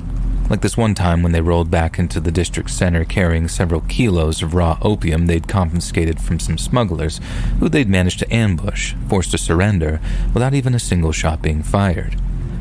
I remember asking Najibullah why he'd planned such a risky operation. And you know what he told me? He was bored. The Afghans were often crazy brave like that, and it saved the lives of my soldiers many times over. But then other times, The crap they pulled almost got a lot of them killed. One morning, the boys in 2nd Platoon performed a little advance to contact patrol at the western end of the valley. They were kind of like the search and destroy missions from Vietnam. Soldiers patrolled deeper and deeper into enemy territory until the enemy began shooting at them.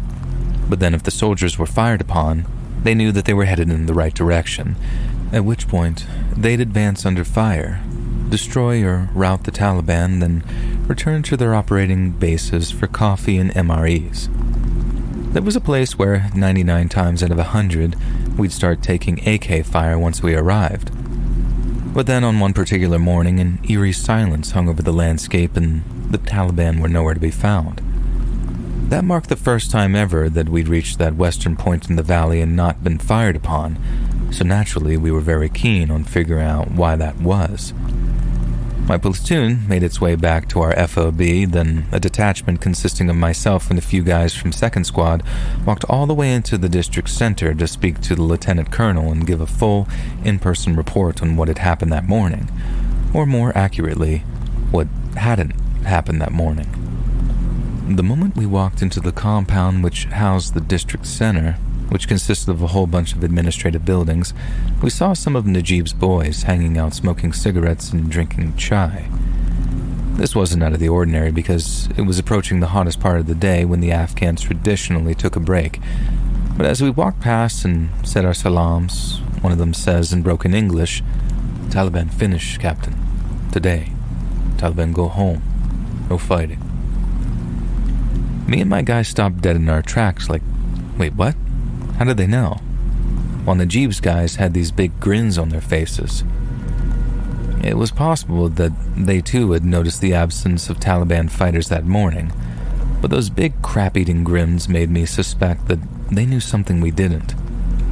The second we walked into the room that served as the lieutenant colonel's daytime office, we saw Najib, smiling like he'd just found an extra fry at the bottom of his bag. It turns out, during the previous night, he and his boys had gone out into the valley and paid a visit to one of the compounds out there. They didn't barge their way in, and they didn't break anyone's skull either. In fact, all they did was arrest a villager suspected of supplying information to the Taliban. The lieutenant colonel was telling me all of that, which to me sounded like good news, but the look of disquiet on his face told me that there was a little more to the story, and boy was there ever. The suspect Najibullah had arrested was the mother of the Asadabad Taliban commanders, and in all likelihood, she had indeed provided her son with some kind of material support. But before that day, women and children were off limits. A brother or father that helped build an IED, they could expect to be shipped off to Kabul for a long spell in Puli-Charki prison. But we knew that to mess with Afghan women, or worse, mess with their children, and you'd be asking for serious trouble. But then if Najib had just arrested some commander's mom, why wasn't the whole valley popping off with RPG and mortar fire? Well, that's because Najib had asked the woman's family to pass a message on to the Taliban commander, and that message was this: if one single bullet is fired by a Taliban rifle, or a single IED explodes anywhere in the valley, then the commander's mother would be tortured, violated, and then executed. We asked if Najib had proof of the mom's material support, and in response, he asked why we needed it. He knew her son was Taliban. Everyone did, and to him, that was all the proof anyone needed. If we wanted to beat the Taliban, he said through the translator, then we had to start hitting them where it hurt. I had to then explain again through the translator how that was not at all what we wanted to do, and we told Najib that 100 times. We wanted to win hearts and minds and contribute to the cycle of violence as little as possible in our efforts to remove the Taliban. So, without any real evidence of her guilt, he was going to have to release the Taliban commander's mom, and he had to do it immediately. Needless to say, Najibullah was not happy about being ordered to release his prisoner, and accused us of undermining his authority. He also said that the moment the commander's mother had reached safety, the Taliban would attack our positions with everything they had, and he was right. We just had a hard time explaining how, when that happened, it would be all his fault. but continued to keep her prisoner, and whatever consequences we had in store would be much worse. The second we delivered the commander's mom back to her compound, families started packing up and leaving the Asadabad Valley to seek shelter elsewhere. They knew what was coming, and so did we. But when it came, we were ready for it. In what amounted to an extremely reckless attack, the Taliban attacked every forward operating base we had, all while dropping 82 and 120mm mortars onto the district center. It was a revenge attack, but because they rushed to mount it, we scored exactly 33 Taliban KIA while suffering only one wounded soldier. It was the largest multi-contact firefight we'd experienced thus far, and it had been a complete turkey shoot. But then, who goes and takes the credit for it? Naji goddamn Bullah. He claimed that it was he that had tricked the Taliban into a hasty and disastrous attack, all by merely pretending to arrest one of their commander's moms. And the worst thing was, all the villagers believed it. That's not to say Najib and his boys didn't stand their ground and fight like tigers. They did, and all the civilians who hadn't evacuated the district center saw them doing it. But instead of just chalking one up for the visitors, Najib spun the whole thing into a huge PR victory for himself, which in all fairness delighted everyone further up the chain of command. They were relying on him to win the villagers' respect, and having finally done so, regimental command didn't want anyone pissing on his parade. They told us to back off, let him do this thing, and focus on consolidating the strategic advantage following our recent victory. So that's what we did. But once he figured out that he was working unsupervised, Najib not only went back to his less scrupulous ways, he got way, way worse than before. The first sign of it was when we took some of Najib's A&P guys with us on a patrol, and while we were taking a break to hydrate, they walked away from the larger group. They told the translator that they were going to the bathroom, but maybe a minute later, the very strong smell of marijuana came floating in on the breeze. One of my soldiers then walks around the corner of the compound wall while we were sheltering behind, where he finds the two A&P soldiers sitting on the edge of an irrigation ditch, high out of their minds on what smelled like some very strong pot. I asked them through the translator, what would Najibullah say if he found out about this? But the officers just laughed and told us that it was Najibullah himself that had given them the marijuana. I didn't believe them at first because the Afghans had this way of telling you pointless little lies as a way of saying either mind your own business or go F yourself. Like when one of my soldiers' Oakley sunglasses went missing after a patrol, and we saw what looked like a 70-year-old farmer wearing an identical pair just a few days later. I asked where he got his sunglasses, then after looking me dead in the eye and thinking about it for a couple of seconds, he told me, I made them, and walked off. It was such a huge lie that it was almost worth admiration, just like a couple of police officers telling me their chief gave them pot to smoke on patrol. But the crazy thing is, Najibullah really did give those two officers a bunch of pot, and he did it as a reward for going out on patrol with us. When we got back from patrol, we went to see Najib and tell him about his two pot-smoking officers. But when he walked into the old Soviet police building he'd taken for his HQ, it looked more like a Snoop Dogg video than a police station. A handful of A&P were sitting around a little satellite TV, passing around a hash pipe and giggling like teenagers. When we walked into Najib's office, he was just sitting behind his desk, with his eyes so pink they look infected, staring at this big old pile of money. Then behind him, in like an old-timey cloth sack, was the largest amount of marijuana I had ever seen. We got the translator in and asked him where he got all the marijuana. Officially speaking, marijuana was illegal under the laws of the new Afghan government, but unofficially, it was tolerated so we could focus on dealing with the opium crop, which was how the Taliban made most of their money. Plus, marijuana had been part of the lives of everyday Afghans for literally thousands of years. Telling them to stop would have felt pointless. And on top of that, it would have been exceptionally rude for Najib to refuse the farmer's gift. But that wasn't our issue. The issue was that Najib couldn't allow his officers to be smoking on duty, and neither should he for that matter. Najib just sort of rolled his eyes as the translator relayed our scolding reply, then promised that they wouldn't smoke on duty anymore.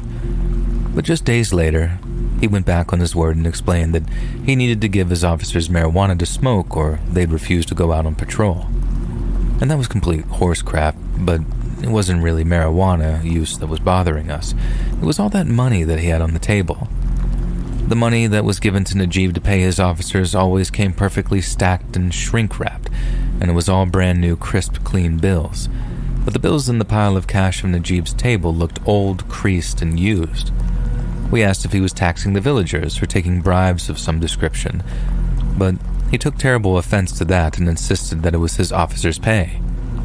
We were soldiers, not cops, so there was only so much we could do in terms of tracking down where the money came from. And even if we could prove that he was taxing the local villagers, which was well beyond his authority, he could just reframe the taxes as gifts and then intimidate the villagers into corroborating his story. If it sounds like Najib has a pretty solid grip on local power, that's because he did. But although he was helping keep the Taliban at bay, he was causing more and more problems as the power went more and more to his head.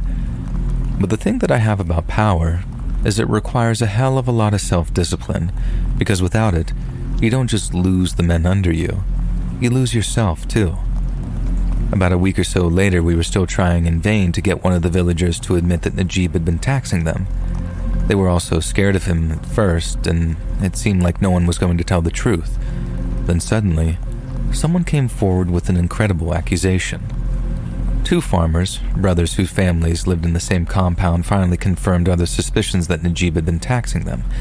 Yet they also claimed that after discovering his family was unable to pay, Najib had kidnapped one of the farmer's 9-year-old twin sons as a form of collateral. Since that totally sounded like something Najib would do, me and the company first sergeant grabbed our translator and went over to the district center to demand their release. But when we arrived, we were barred entry to the office. 2 extremely stone-looking A&P officers told us that Najib was busy and that we should come back later. Through our translator, we told them that Najib didn't sound very busy because we could hear Pashtun pop music blaring from a stereo inside his office. The officers kept insisting Najib wasn't taking any visitors, and in the end, we had to threaten with having every single one of them removed from their posts before they stepped aside and allowed us into the office. But when me and that first sergeant opened up the door and walked inside, neither of us could believe what we were seeing. We were looking for 2 missing boys, right? And I honestly figured Najib was holding them in the old station's large undivided jail cell. But when the first sergeant and I walked into his office and we saw Najib sitting behind his desk with his shirt open, while a small girl stood in front of his desk, dancing in time with the music. I say little girl because the kid had a dress on, little sandals with bells on, and was wearing what appeared to be makeup. The same could be said for what I thought was a second little girl who was lying under a blanket on the opposite side of the room, wearing this dead-eyed expression on her face. That all lasted for only about half a second because the second Najib saw us, he turned down the music and then started yelling at our translator. I figured our translator would wait to hear him out and then start translating, but instead, he started yelling back at Najibullah as he went over to grab the dancing girl. The whole time I'm yelling at our translator, ask him where the girls came from, but he's still yelling at Najib, who's yelling back at him. And then finally, after screaming so loud at Najib that I thought he was going to shoot him, our translator turns to me and says, "They're not girls, they're boys, the 2 missing boys." He then asked me to help carry the kid lying in the corner who turned out to be completely naked under that blanket.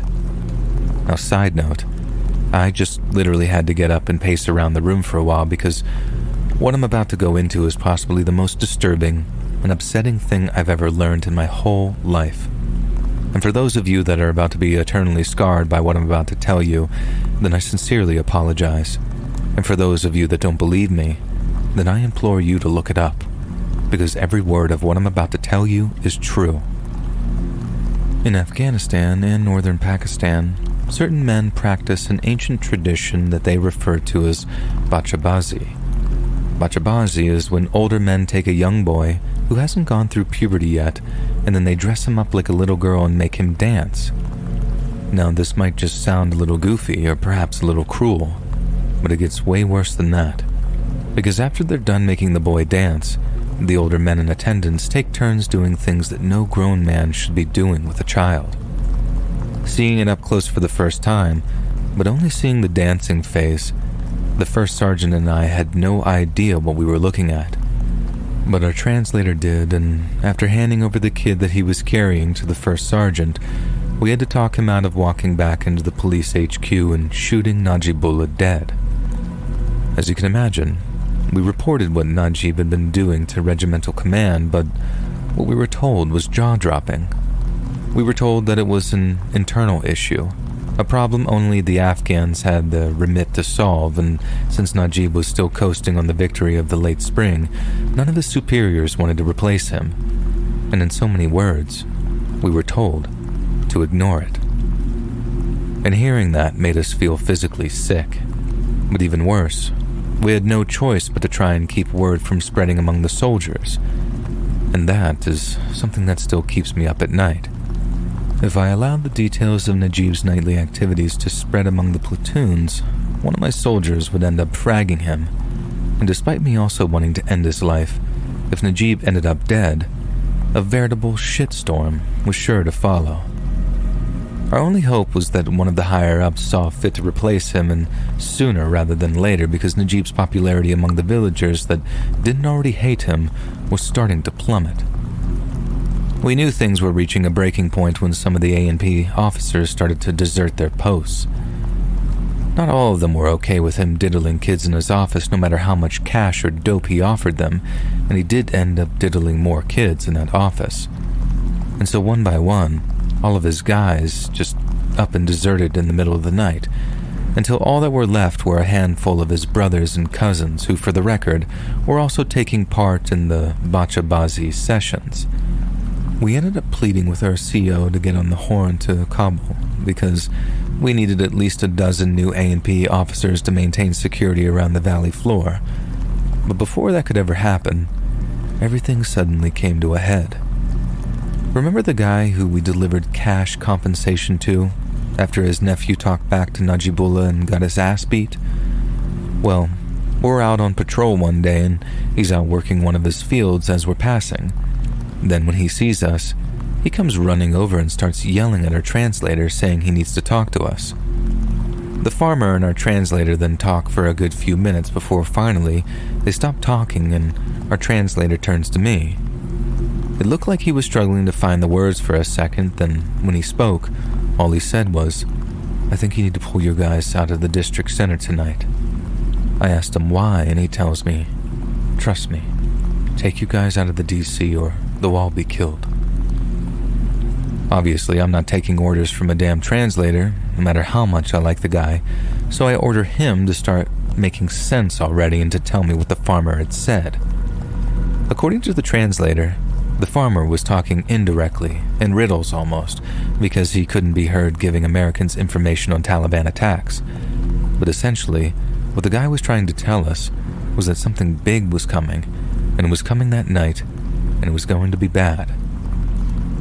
Not one to run from a fight, I started asking our translator what exactly made him think that we couldn't repel a night attack. Seeing as we had around $100,000 worth of night vision equipment with us, I didn't think that posed a significant threat, but the translator was insistent. He told me we couldn't stop what was coming, that from the way the farmer talked, every Taliban fighter in Kunar was headed our way, probably to even the score for the losses they suffered back in spring. Without boring you with too much of the strategic stuff, let's just say that there was no way that we could adequately reinforce the DC against an attack that large without abandoning the operating bases in the surrounding hills. But if we abandon those bases, the Taliban could simply move into our old positions, concentrate their fire on the district center, and the whole company would be up shit creek without a paddle. But then, leave our soldiers at the DC and they suffer a concentrated attack, they might be KIA before the cavalry even gets there to relieve them. So as you can see, we had no real choice but to pull them out, which in turn left Najibullah and his boys just a little more vulnerable than before, but still capable of defending themselves should they need to. That night, up in one of the hillside outposts, we watched and waited for the Taliban to attack. There was no way that, if they had numbers, the Taliban would focus their attack on the district center. That's just not how they operated. They like to tie you down in as many places as possible, then have assault teams try and get closer to you once you're pinned. So, if they were going to attack the district center, they'd have to hold us in place at the hillside outpost before they attacked the district center. Then, once we thought we'd figured that out, it was just a matter of watching, waiting, and being ready for anything. Taliban attacks usually came from the direction of the setting sun, and they take advantage of the sun's glare to blind you to their firing positions. No shots were fired at sundown, so we figured the attack was coming later, and then sometime after midnight, we saw the headlights of a truck approaching Asadabad's district center. It was a lone vehicle, so we didn't immediately suspect it was the Taliban, especially not if they were planning on attacking in large numbers. Then as we watched the vehicle roll past the district center and towards Najib's police HQ, it stopped outside the compound's main gates. We were up on the hillside so we could watch all this unfolding at a distance. Then as the truck's headlights started illuminating the interior of the compound, we figured, okay, it must have been an A&P vehicle or something to be allowed entry into the compound. We all start to relax, thinking the warning of the attack might have been a false alarm, then out of nowhere, boom. The flash of the explosion lit up the hillsides as this huge orange fireball rose up from the valley floor. We all got into position, waiting for the Taliban to start firing on our hillside positions, but nothing came. Correctly assuming that it was a bomber that had just hit the police HQ, we had a few guys from 2nd Platoon rush down to the DC to defend against any follow-up attacks. But again, nothing happened. In the morning after the attack, we got to get a good look at the damage inflicted, then started pulling out bodies from the police HQ, which included Najibullah's. His body was covered in purple and black contusions from the force of the explosion, and his head had been half crushed, presumably by falling rubble. The explosive device the truck had been fitted with was so big that it had killed every one of the police officers guarding the HQ and killed all but one of those inside. The force of the explosion had thrown him off his feet, and apparently he'd landed on his neck, leaving him in a pretty bad way. He could talk, but when we asked him what had happened in the run-up to the explosion, he told us he had no idea. But we didn't have to wait long to find out what had happened. Back then, the Taliban used these small, cheap Motorola radios to communicate with each other, called ICOMs. But we loved those little things because all you had to do to listen in to their chatter was buy your own ICOM radio, then tune into their frequency. We had someone monitoring their radio traffic almost constantly, and while it had been relatively quiet the night before, they knew that we were listening, so they'd go tactically quiet before an attack. The following day had unleashed a beehive of activity. The Taliban were proud of what they pulled off, and they had a right to be, because this was their plan. First off, they'd spread rumors of a huge coordinated attack on Asadabad. Then, once we were all sitting in our positions, waiting for said attack, they simply drove a stolen A&P vehicle right up to the gates of the police compound and asked to be let inside. Knowing the A&P guys wouldn't recognize the disguised Taliban driver, they had to think of something that would have the A&P letting their guard down, and that thing was this. The driver rolled up to the compound, then when questioned on who he was, as well as what was in the truck, the driver told the guard on duty that he brought 3 Bachabazi boys to Najibullah as a gift for defeating the Taliban back in the spring. This was all the guards needed to hear, and then after parking his truck right next to the HQ building, the driver simply grabbed his detonator, shouted "God is great," and then blew the whole compound to Kingdom Come. Killing Najibullah, along with those still loyal to him, was a huge PR victory for the local Taliban. And without A&P officers to back us up and curtail the smuggling, the Taliban had the upper hand. This made the remainder of our tour much, much tougher than it had to be, and I have no doubt in my mind that it contributed to the loss of American life during our subsequent combat operations. But without a doubt, the most significant impact it had was turning the local population violently and irreversibly against us. Under the watch of the United States military, a sick, evil man had been permitted to abuse little boys, and not just on one occasion either. It's suspected that Najibullah and his officers kidnapped more than a dozen children before abusing them in lieu of illegal taxes he'd imposed on their families.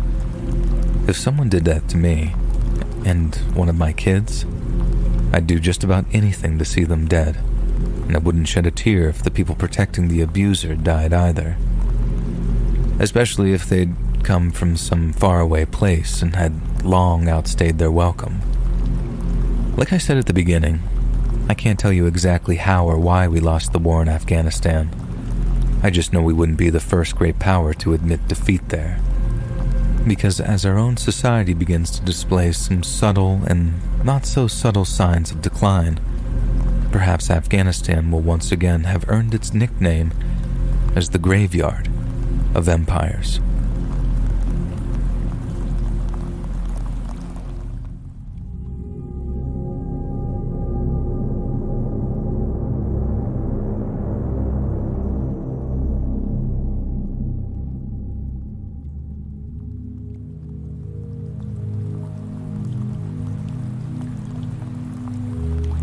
During the summer of 1975, my grandfather worked at a car dealership as a mechanic in a major city on the West Coast.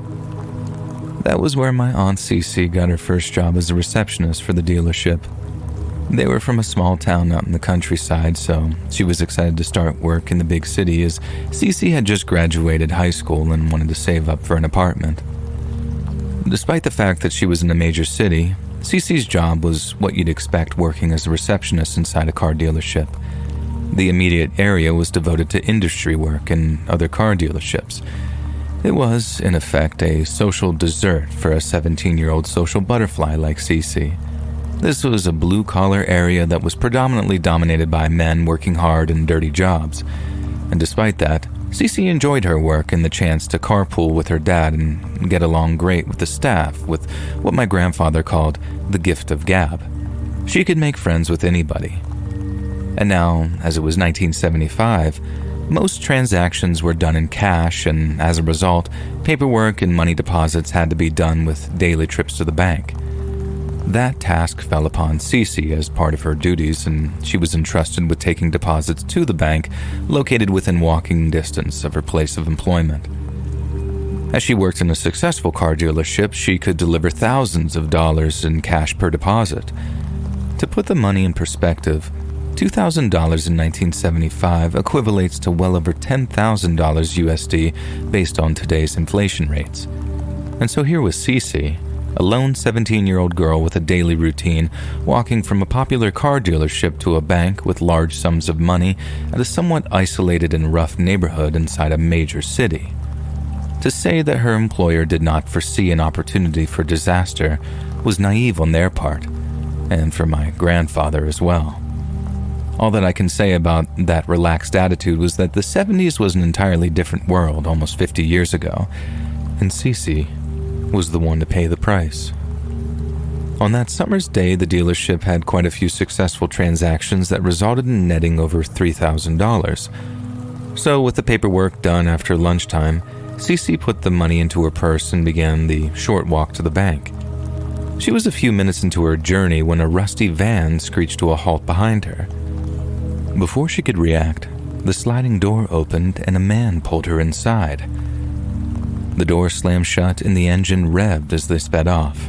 And just like that, she was kidnapped. Inside the van were 5 rough-looking men in their mid to late 20s. The back seats had been removed to make room for a mattress and several pillows, converting it into a sort of party van, as was typical for the time. And this was evident from the empty beer cans, bottles, and drug paraphernalia scattered around. The men laughed as they shoved Cece onto the mattress, commenting that they had wanted a pretty girl to join the party. She had the misfortune of being the random girl in their path. They seemed either oblivious or uncaring that they had abducted a young woman against her will, There's no need to emphasize how dangerous a situation Cece was in here. She was fully aware of what was likely to happen with 5 male strangers taking her to God knows where. These men didn't look like college students. Their rough appearance suggested a very harsh lifestyle. Cece also realized that they were unaware of the money in her purse. These were men looking for a good time at the expense of an innocent woman, not criminal masterminds who had planned to rob her of the $3,000 hidden in her purse. Still, her chances of survival would likely plummet to 0 if they discovered the cash, and that amount might be too tempting to leave behind a witness.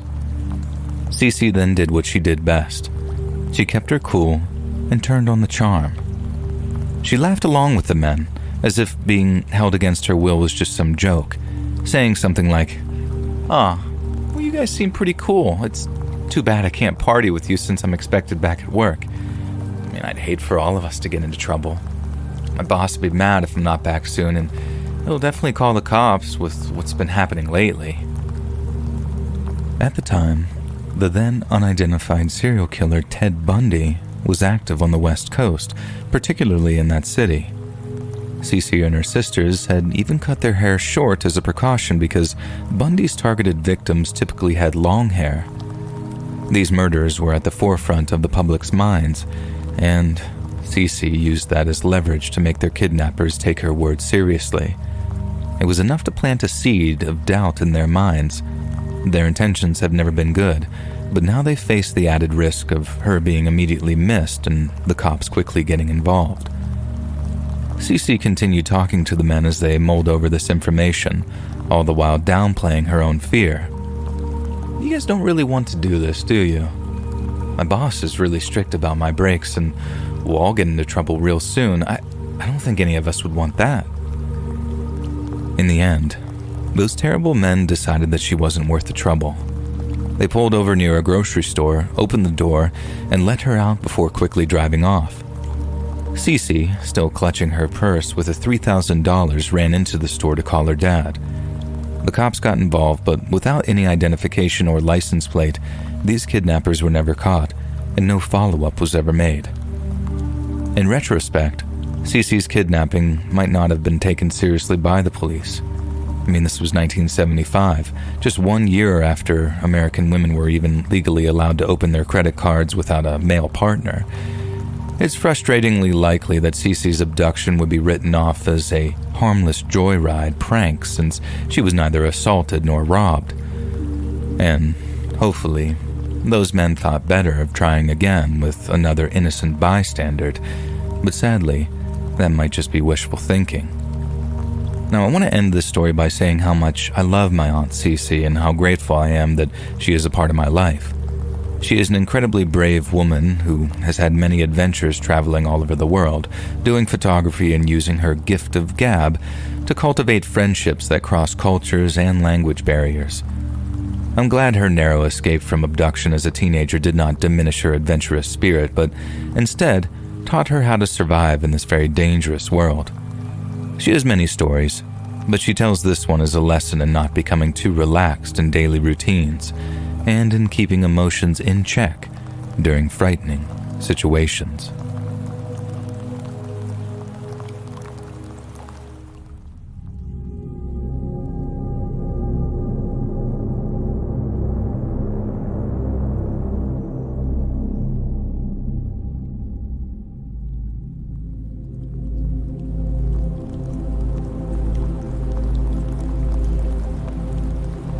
In 2004, I was 24 and worked at Taco Bell. My manager was 18. It wasn't the best time of my life, but I digress. The manager and I became close friends. My little goth self and my jock altar boy manager were like the odd couple. He loved how I could talk to anyone and that my girlfriend was hot. I liked that he seemed more open and willing to be like a chameleon every time we hung out at the goth bar. He even went as far as to buy fishnet shirts for club nights. And as things happen, we had a falling out a couple of years into our friendship. He got fired from Taco Bell for harassment, which was pretty uncharacteristic. He thought he was close enough friends with one of the girls who worked nights with us to say, "Hey, while you're down there," when she kneeled to get cheese from the reach-in refrigerator. He got fired from his second job for altering inventory counts and stealing Gatorade crates from the gas station where he worked nights. And around this time, he decided to start working as a carpenter and began training for it. He bought all the necessary tools and started attending a vocational school to learn the trade.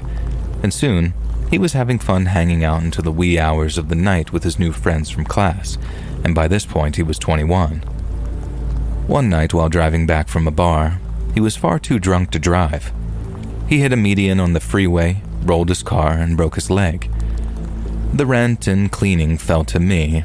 I wouldn't have minded, but he didn't even clean his dishes. There would be mold in the sink. These were dishes that I bought, and I told him that if he couldn't wash them, he should just use paper plates, and I ended up throwing the plates out. After he healed up and started working as a contractor, he began bringing friends over for loud parties while I was always trying to sleep in the other room. He would be drunk as hell, and we would fight, mostly arguments, though he did throw a bottle at me once. It was so violent that I decided to just move out and go back home.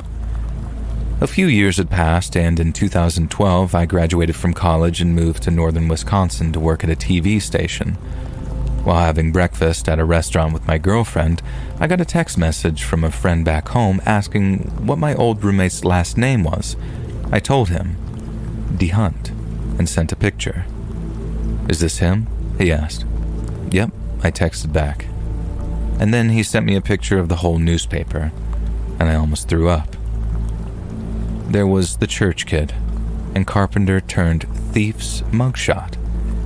He had just been convicted of murdering his girlfriend. And the story goes like this. He was dating a woman who worked at the courthouse as a clerk. She had never missed a day of work and suddenly missed 3 days with no call and no show. Her boss, a retired detective, called in a wellness check. When they went to her house, Will answered the door and held his hands out in front of him in a sort of handcuff me pose. And they did just that and looked inside. What they found was something out of a Rob Zombie script. The drywall was recently patched, and the house had been cleaned.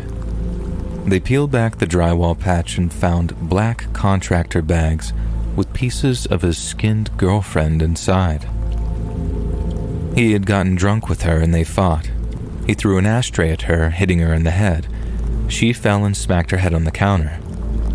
Panicking, he decided the best thing to do was strangle her to death and cut her into pieces in the basement with his sawzall. And that wouldn't do.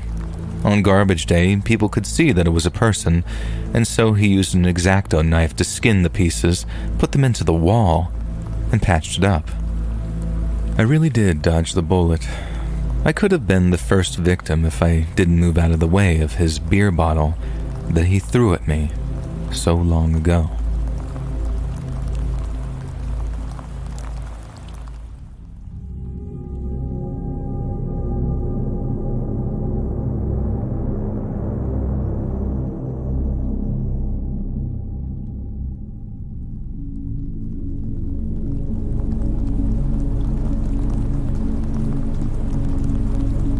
I'm 31 and female, and although I may not be considered old to tell you this story, I have to take you back several years.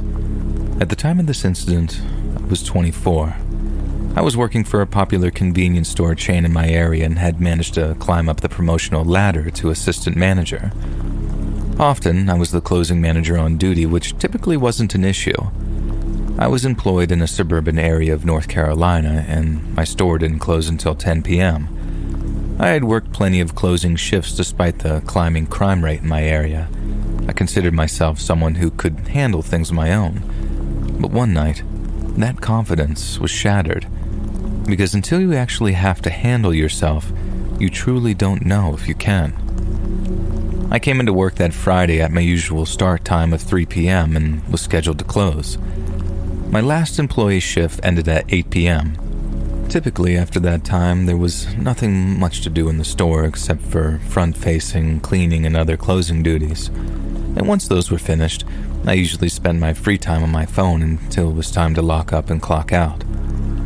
Part of the closing duties involved taking the trash out to the dumpster behind the store. This night was no different. aside from the creepy darkness, the back lot was illuminated by a single light in the parking lot. I had never had any issues taking out the trash, and none of my employees had ever reported any problems either. But this night would prove to be very different. As I approached the dumpster and threw in the bags of trash, I heard a squelching sound. To me, it sounded like an animal possibly eating something, maybe another animal. So I grabbed a long stick, planning to hit the side of the dumpster and scare away whatever was there.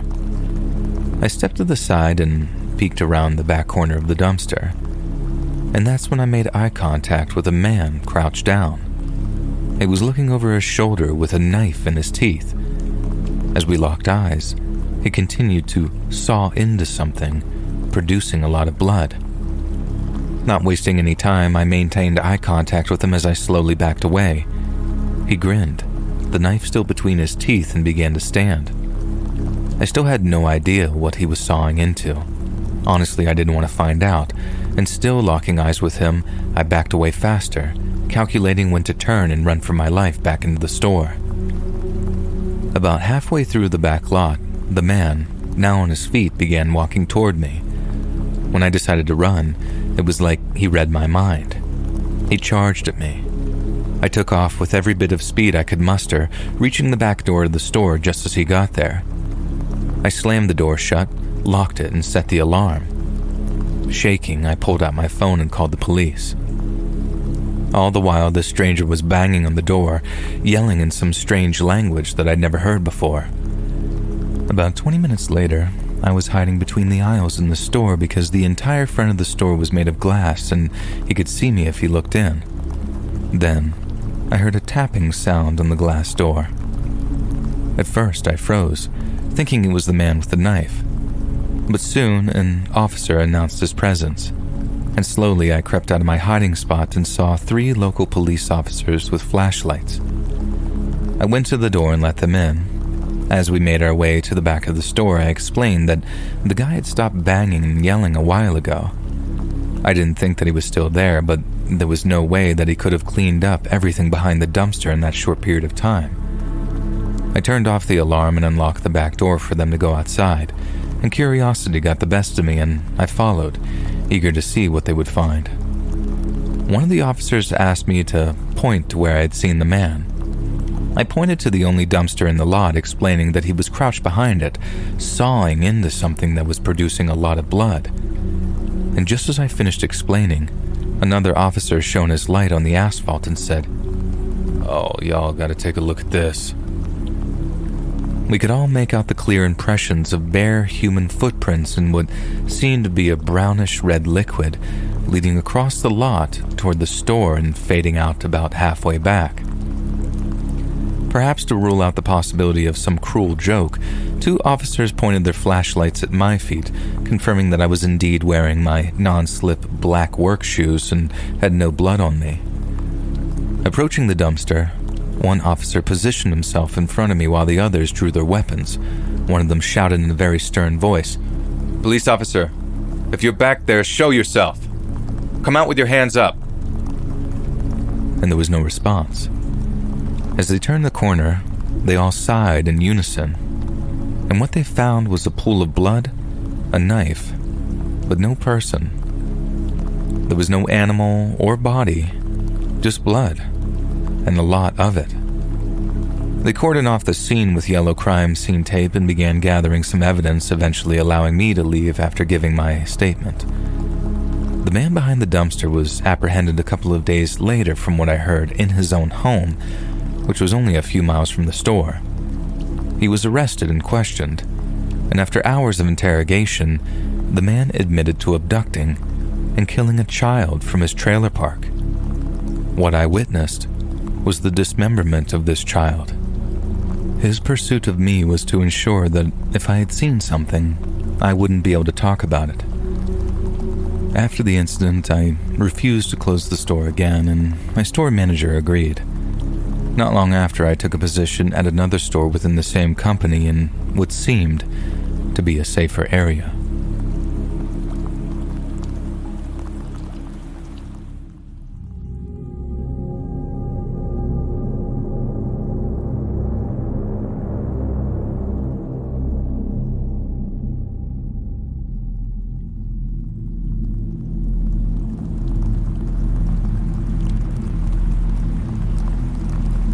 have been into urban exploration, or urbex for short, for a couple of years now. Living in Europe, specifically Germany, there are always reasonably nearby sites to visit. I started by venturing into well-researched urbex areas with my friends.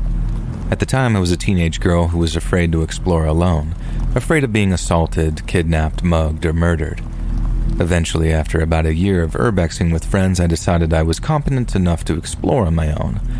I had become knowledgeable about what safety measures to take, for instance, wearing equipment like masks when entering old buildings due to the likelihood of asbestos particles being present.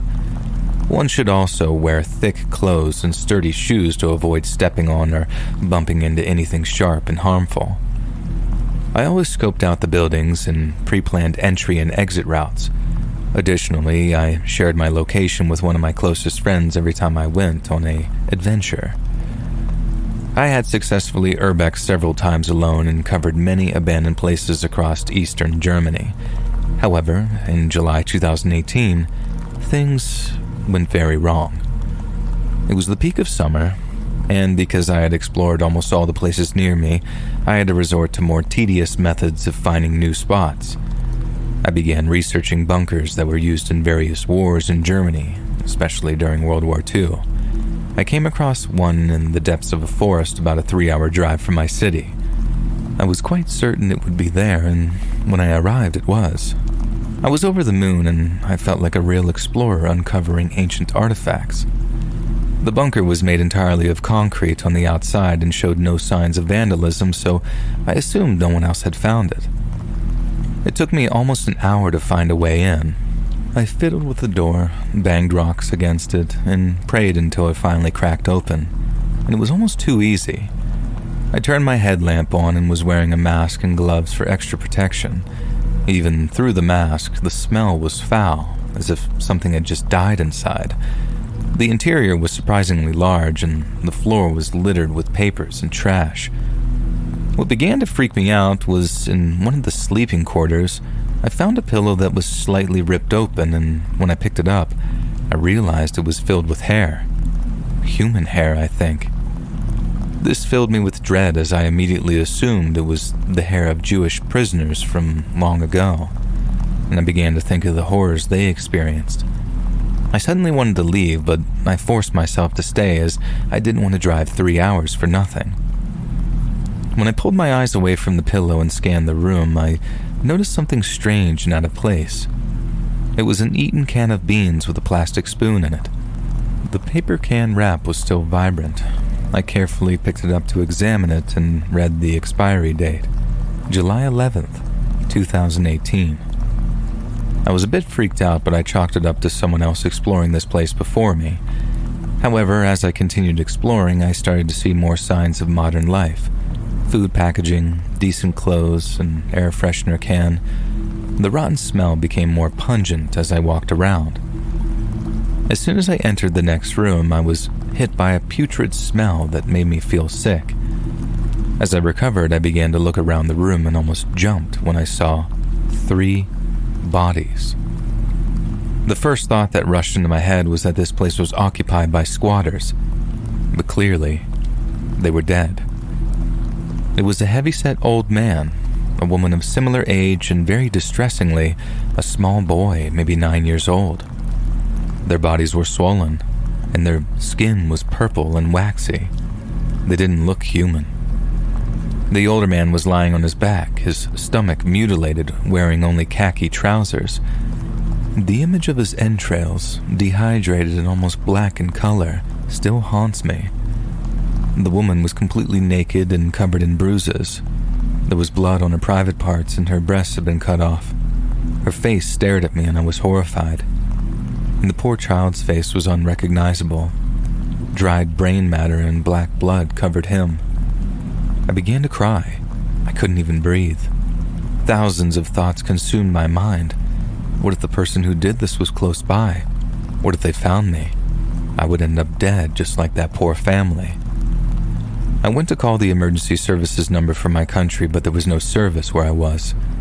In my shock and terrified state, I decided to take photos of the scene before exiting the bunker as fast as I could. I didn't even bother shutting the door, I just ran. Much to my horror, I froze when I heard footsteps that were not mine. I crouched behind some fallen tree, though I could still see the bunker entrance if I jutted my head out, though I really didn't even dare to.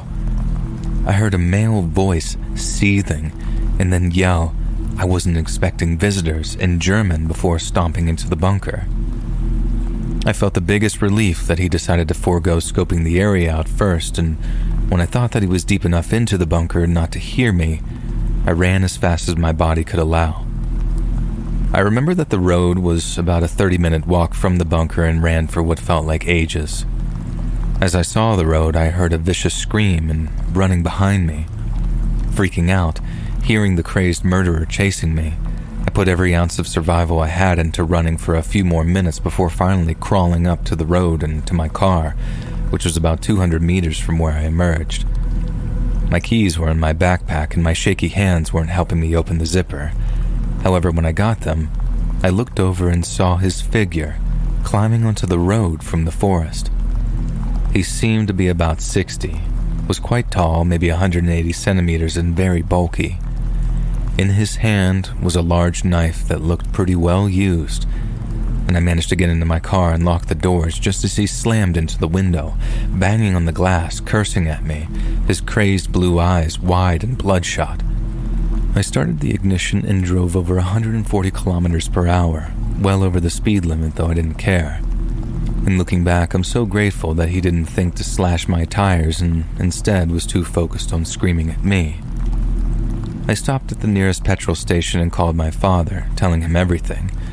I arrived home and he met me there. I had only recently moved out, being just 20 years old, and we immediately went to the police and showed them the photos that I took, described the man, and gave them the coordinates of the place.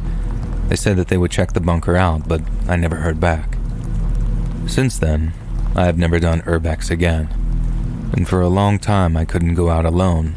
I even got therapy to deal with all that trauma, and to this day, over 5 years later, the images of those victims and the abuser's evil eyes and the sound of his rough, sinister voice still haunts my dreams.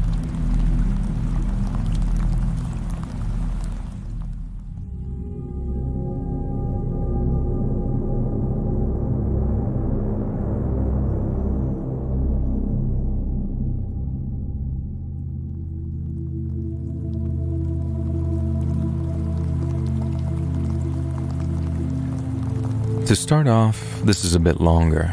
I thought about sharing some of these stories before, but recently, some things have happened that I need to get off my chest. I work at a data destruction company. We provide large trash bins to our clients, which they fill with any sensitive information they want to destroy. Our truck drivers pick up the bins, and then we separate the paper from any trash or folders. There's also a loading dock where anyone can bring items.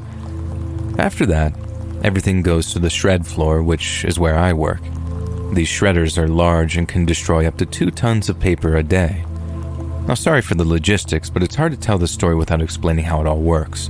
Fortunately, no, this isn't a story about some horrific shredding accident, but I digress. As you can imagine, the documents we destroy are considered sensitive or classified, even if it's just junk mail. Bank statements, medical records, school papers, court records, pretty much anything you can think of. 90% of the stuff I see daily is boring and isn't worth looking at for more than the time it takes to throw it into the shredder. But there's some interesting stuff too.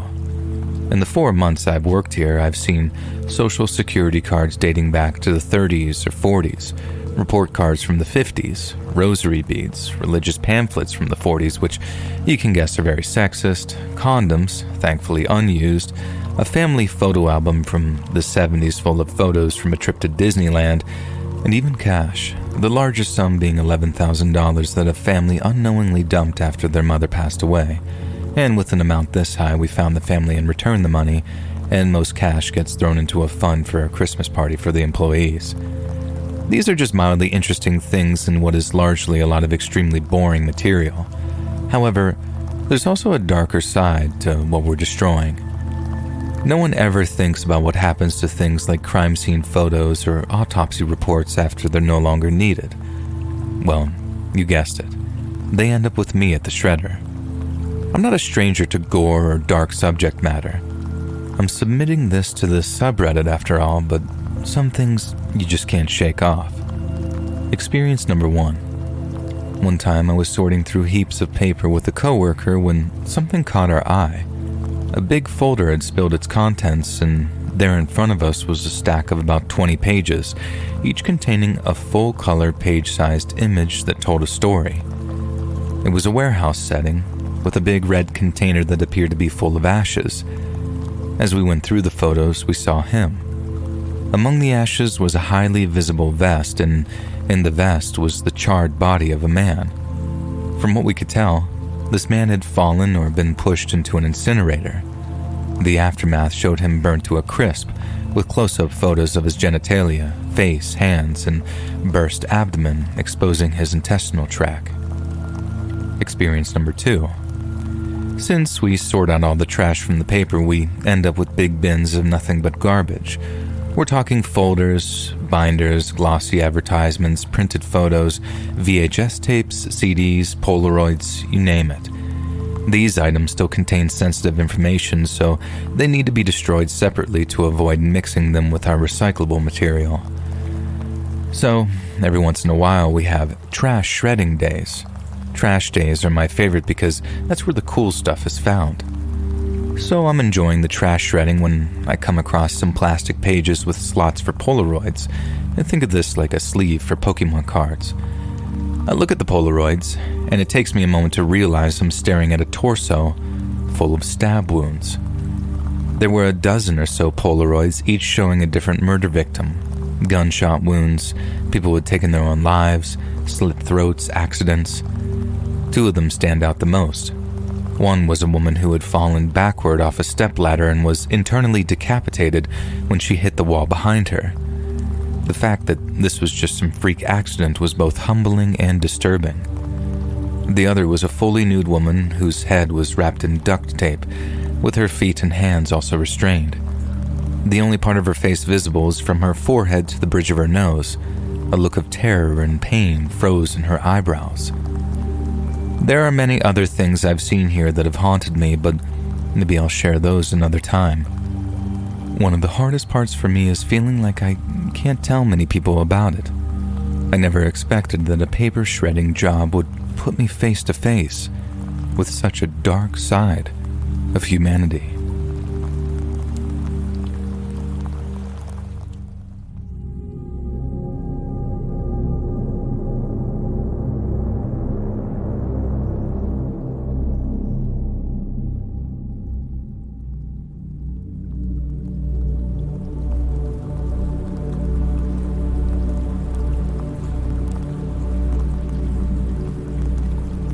It was the summer of 1978, and we had just moved from Canada to Kuala Lumpur, Malaysia.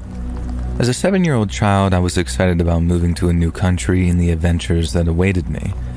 Little did I know that one of my first adventures would be so sinister. We ended up staying at the Hilton Hotel with other expat families while we waited for the company's supplied home to be ready for us to move into. As a second grader, staying in a hotel for 1 to 2 weeks was exciting and felt like a luxurious camping trip. Since other expat families were also staying at the hotel, I had plenty of other children to play with. One of the games we played was hide and seek, which meant using the elevator to hide on the other 30-some floors or in the stairwells. The hotel gave us children a very false sense of security. One day, while we were playing hide and seek, I took the elevator alone to the top floor of the building. I believe it was the 30th floor. When I exited the elevator and rounded the corner, I ran into a man and a woman. They appeared to be in their late 30s and looked native to the country.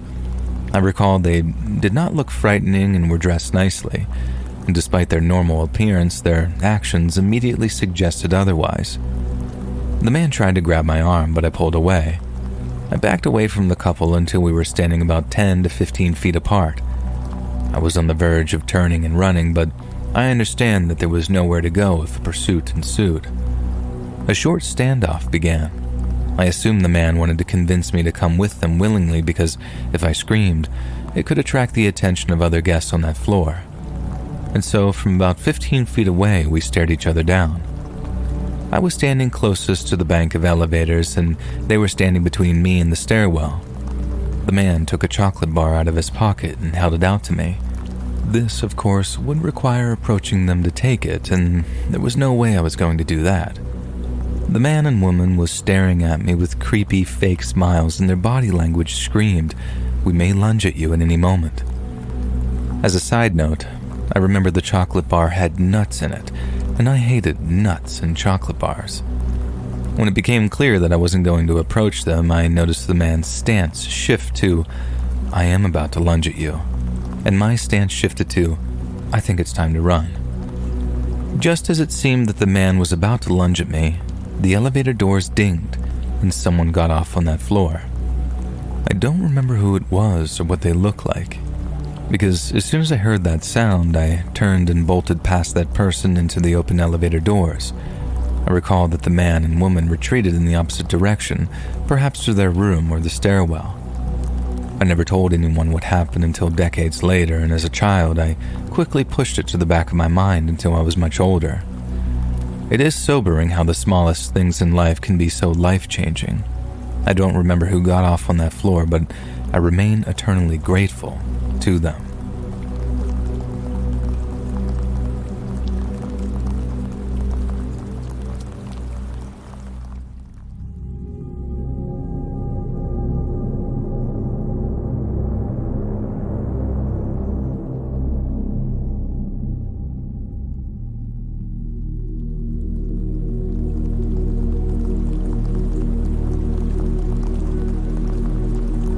I work at a big retail store as a self-checkout host.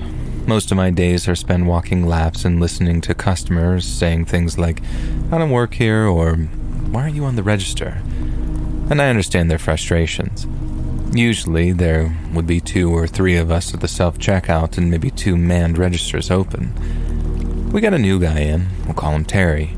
Terry always wore a mask since 2021, and COVID was still a concern to him.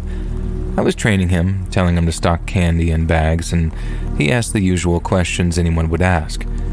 If I was in school, if I had a girlfriend, I lived in a small city/big town that had a good college, students from all over the country would come and usually end up working at the prisons or in retail. I usually asked the same questions back. I told him no to both accounts. Then he asked if I ever went hunting. We had a lot of woods and a big forest around the town. "No, I don't like guns," I said.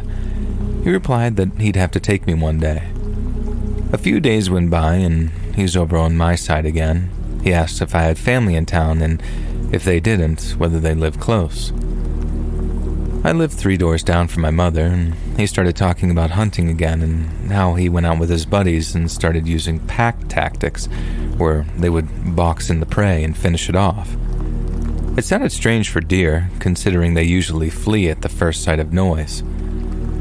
He was off for a few days because new hires often have problems getting hours during the first 3 weeks. I talked to one of my coworkers, and they told me that he asked a lot about me. The next time I saw him, his questions were pretty telling. "How tall would you say you are? How much do you weigh? How well do you know the woods past such and such street?" I'm a pretty big guy, 6 feet, 300 pounds, and when he brought up hunting again, a creepy thought sent a chill down my spine. Come on, man, you'd like it. Just some good old boys shooting the breeze late at night in the middle of the woods. And then the real fun starts right before dawn. They won't know what hit them. The mask hid most of his face, but I could see it rise when he smiled. I don't know why he thought that that would be a great way to convince someone. Aside from feeling like they were about to hunt me, it sounded like I would have been bored out of my mind beforehand, and I must have made a face or something because he turned and walked away quickly. I told a couple of coworkers about it, but that was his last day, and I never saw him again. And I just hope that we never meet again.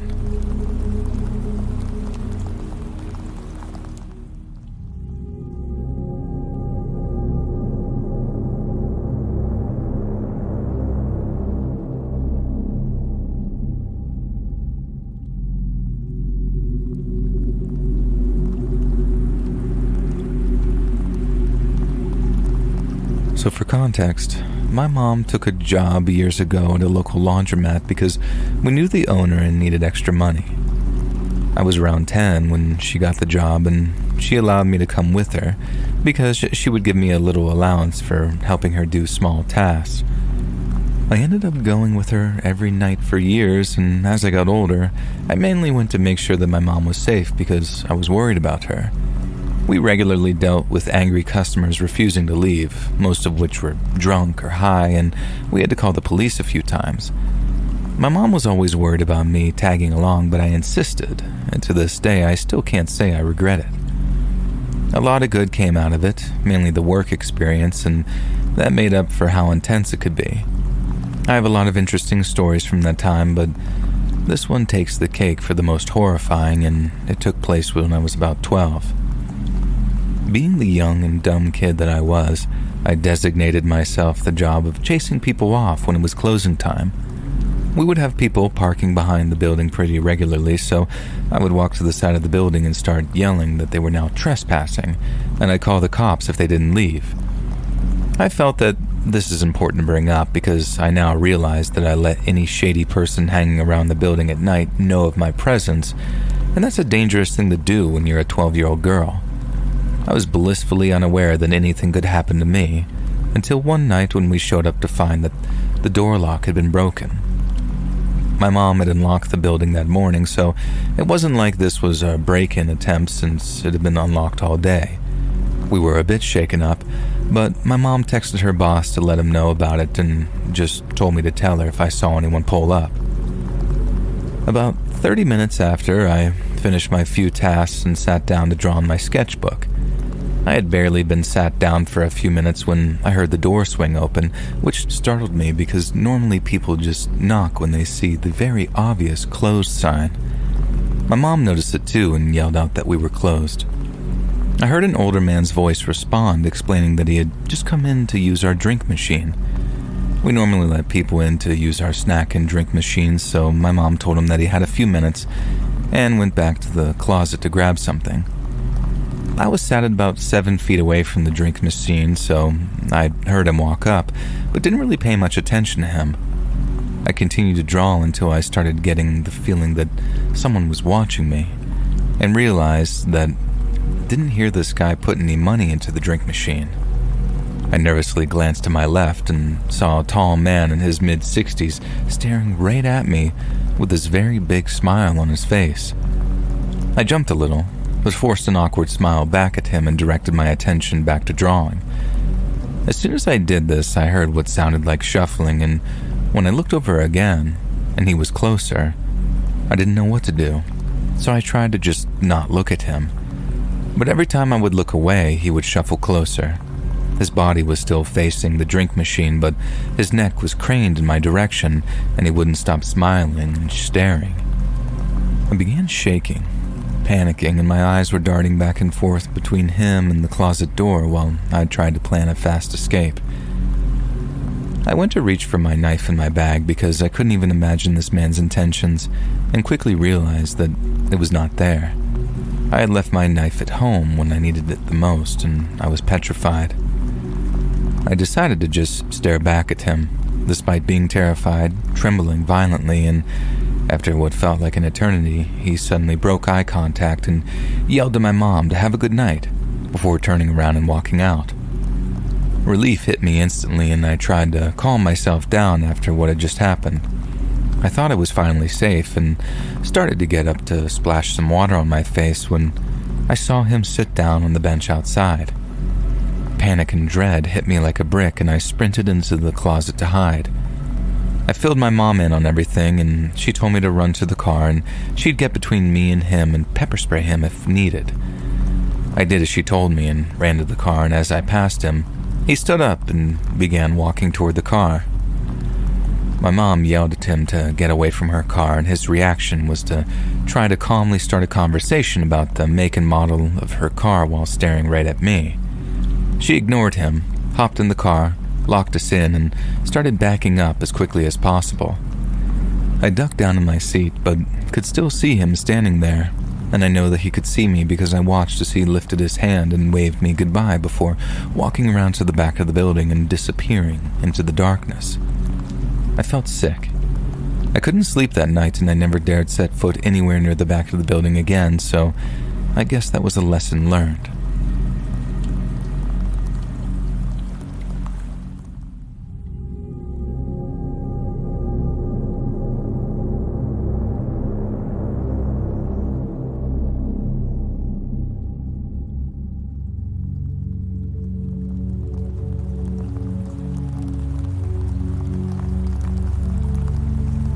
This happened about 20 years ago. I was 9 years old at the time, but my parents have also told me their side of the story on a bunch of different occasions. My parents are both biologists. They met at work, and from there it's been history. The place where they worked at the time was a government building dedicated to biology research used in government projects turned towards the public, meaning that they were the ones studying the environment and making environmental protection laws around their studies. This being a massive old government building, it always had a security guard present day and night. During the day, these security guards would mostly just stay at reception and greet people, but at night, they would do their rounds and make sure that there were no intruders because of all the science equipment and computers kept in the building. One of these guards is the let's not meet guy. Initially, he seemed like the nicest person.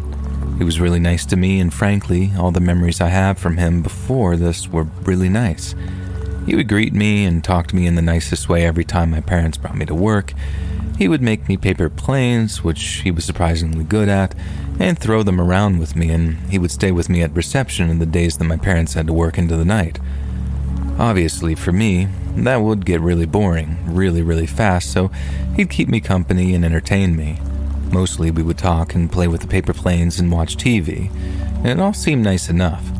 Nice enough for my parents to trust him with me, which was probably their biggest mistake. One night my parents had to work even later than usual. I think it was around 10 p.m. and they were still at it, so this guy, who was on the night shift, decided to take me around the building with him to do his rounds. We started on the top floor, checking all the rooms in the exterior part of the roof.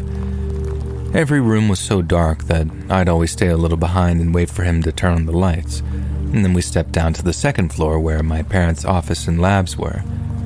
We checked the opposite side of the building, going into labs with massive extractors, microscopes, and every kind of a science equipment you might think of.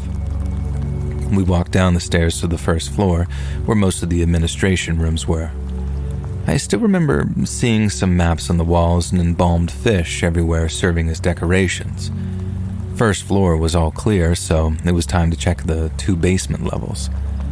I thought it would have made sense to check the labs on the right side first, as the left side had a flight of stairs at the end leading up to where my parents were, but for some reason, he decided that we go check that side first. We checked all the labs, but I noticed his pace was accelerating and he was starting to look and sound happier, excited even. Once again, we checked all the labs, all the corners from one end to the other, turning the lights on ahead of us and turning them off behind us when we left. When we got to the last area, he turned all the lights on and we went inside. There were 3 separate offices on each side of the lab, and on the first one, he hurried towards the printer, opened it up, and took out 2 pieces of paper and made 2 quick paper airplanes. And that's when everything changed. He picked up one of the planes, went outside of the office, and threw it toward the end of the room. And then he told me the one he just threw was mine, and that we could throw them around in there. I ran to the other side of the room to pick up my plane, excited to play with it, and suddenly the lights went off. When I turned around to check what was happening, I saw him getting out of the lab, turning the lights off and locking the door. I ran to the door, punched it, and kicked it while screaming for him to open, panic taking over me because of how scared I was of being in the dark at the time. And through the glass in the door, I could see him scurrying away in the corridors, turning the lights off as he went and disappearing after turning a corner. I'm pretty sure that everything I felt and every shadow and creepy monster I saw in there while waiting was part of my imagination because of how scared I was. I balled up against a corner and could see shadows moving around me in the dark. I could only cry. lost without knowing what was happening and why he was doing that. My parents finished work eventually, and when they did, they packed up their things and made their way to the lobby to pick me up and go home. When they got there, the security guard was at reception, but I was nowhere to be found. And they panicked, of course, and must have shouted 100 different cuss words at the guy, and I'm not sure how my dad didn't murder him right then and there. But when they first asked the guy where the hell I was and what he had done with me, he simply said that he had gone to do the rounds with me and that I must have gotten lost somewhere. This is a building that would take you about an hour and a half to check from top to bottom, even if you're rushing, so must have gotten lost somewhere is not exactly helpful. They looked for hours without finding me. It was only when I saw a light far at the end of the corridors leading to the lab I was in that I got the courage to stand up, rush to the door, and start punching it as hard as I could. They finally found me there and made the guard unlock the door and get me out. I don't really remember sleeping that night, and if I did, it must have been out of exhaustion, but I know I made my mom stay in the bedroom with me that entire night. Of course, my parents made a complaint against the guard, and when they did, and the guy started being investigated, he was fired and arrested. Not because of locking me away, where he probably hoped no one would find me, but because he had been partnering up with other criminals to steal computers and equipment from the building to sell it in some shady market along with information in the hard drives and make money off of that. But then, he had stolen a lot of old computers without anyone realizing, and who knows what his plans were for me that night. I'm not convinced that locking a crying child in the middle of the darkness, hidden away in some room, is exactly the most normal behavior if you're not trying to hide them and come get them later when everyone is left and sell them as part of your product.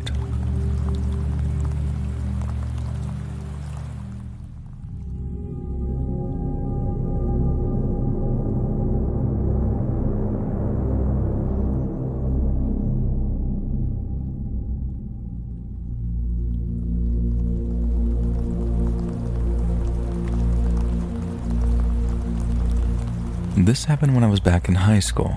It was a Wednesday night, and usually on Wednesdays, I would have youth group at my church, and my mom would have date night with her mom where they'd go play cards, watch TV together, etc.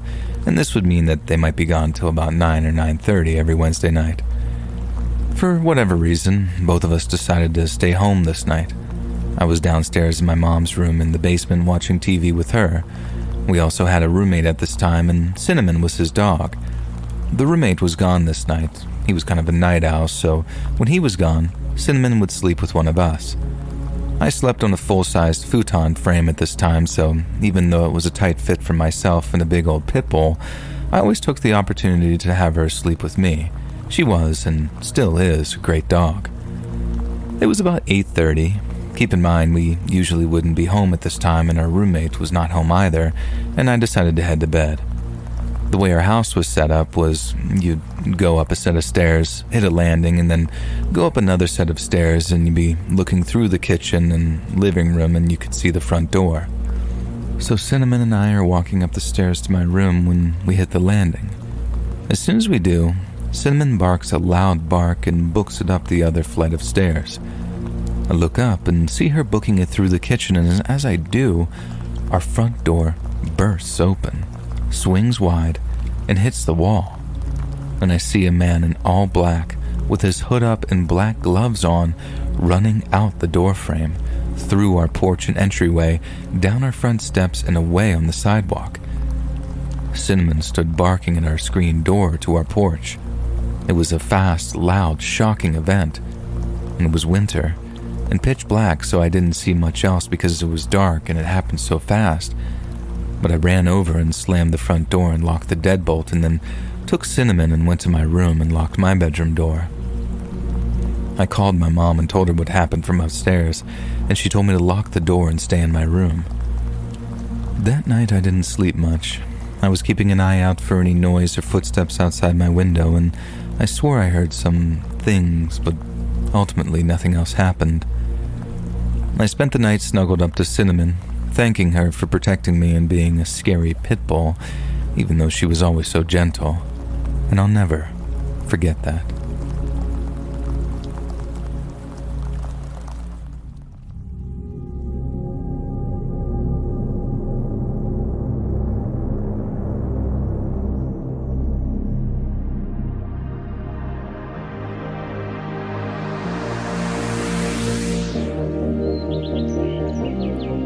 Hey friends, thanks for listening. Click that notification bell to be alerted of all future narrations. I release new videos every Monday and Thursday at 9 p.m. EST, and there are super fun live streams every Sunday and Wednesday nights. If you got a story, be sure to submit them over to my email at letsreadsubmissions@gmail.com, and you might even hear your story featured on the next video. And if you want to support me even more, grab early access to all future narrations and bonus content over on Patreon, or click that big join button to hear about the extra perks offered for members of the channel.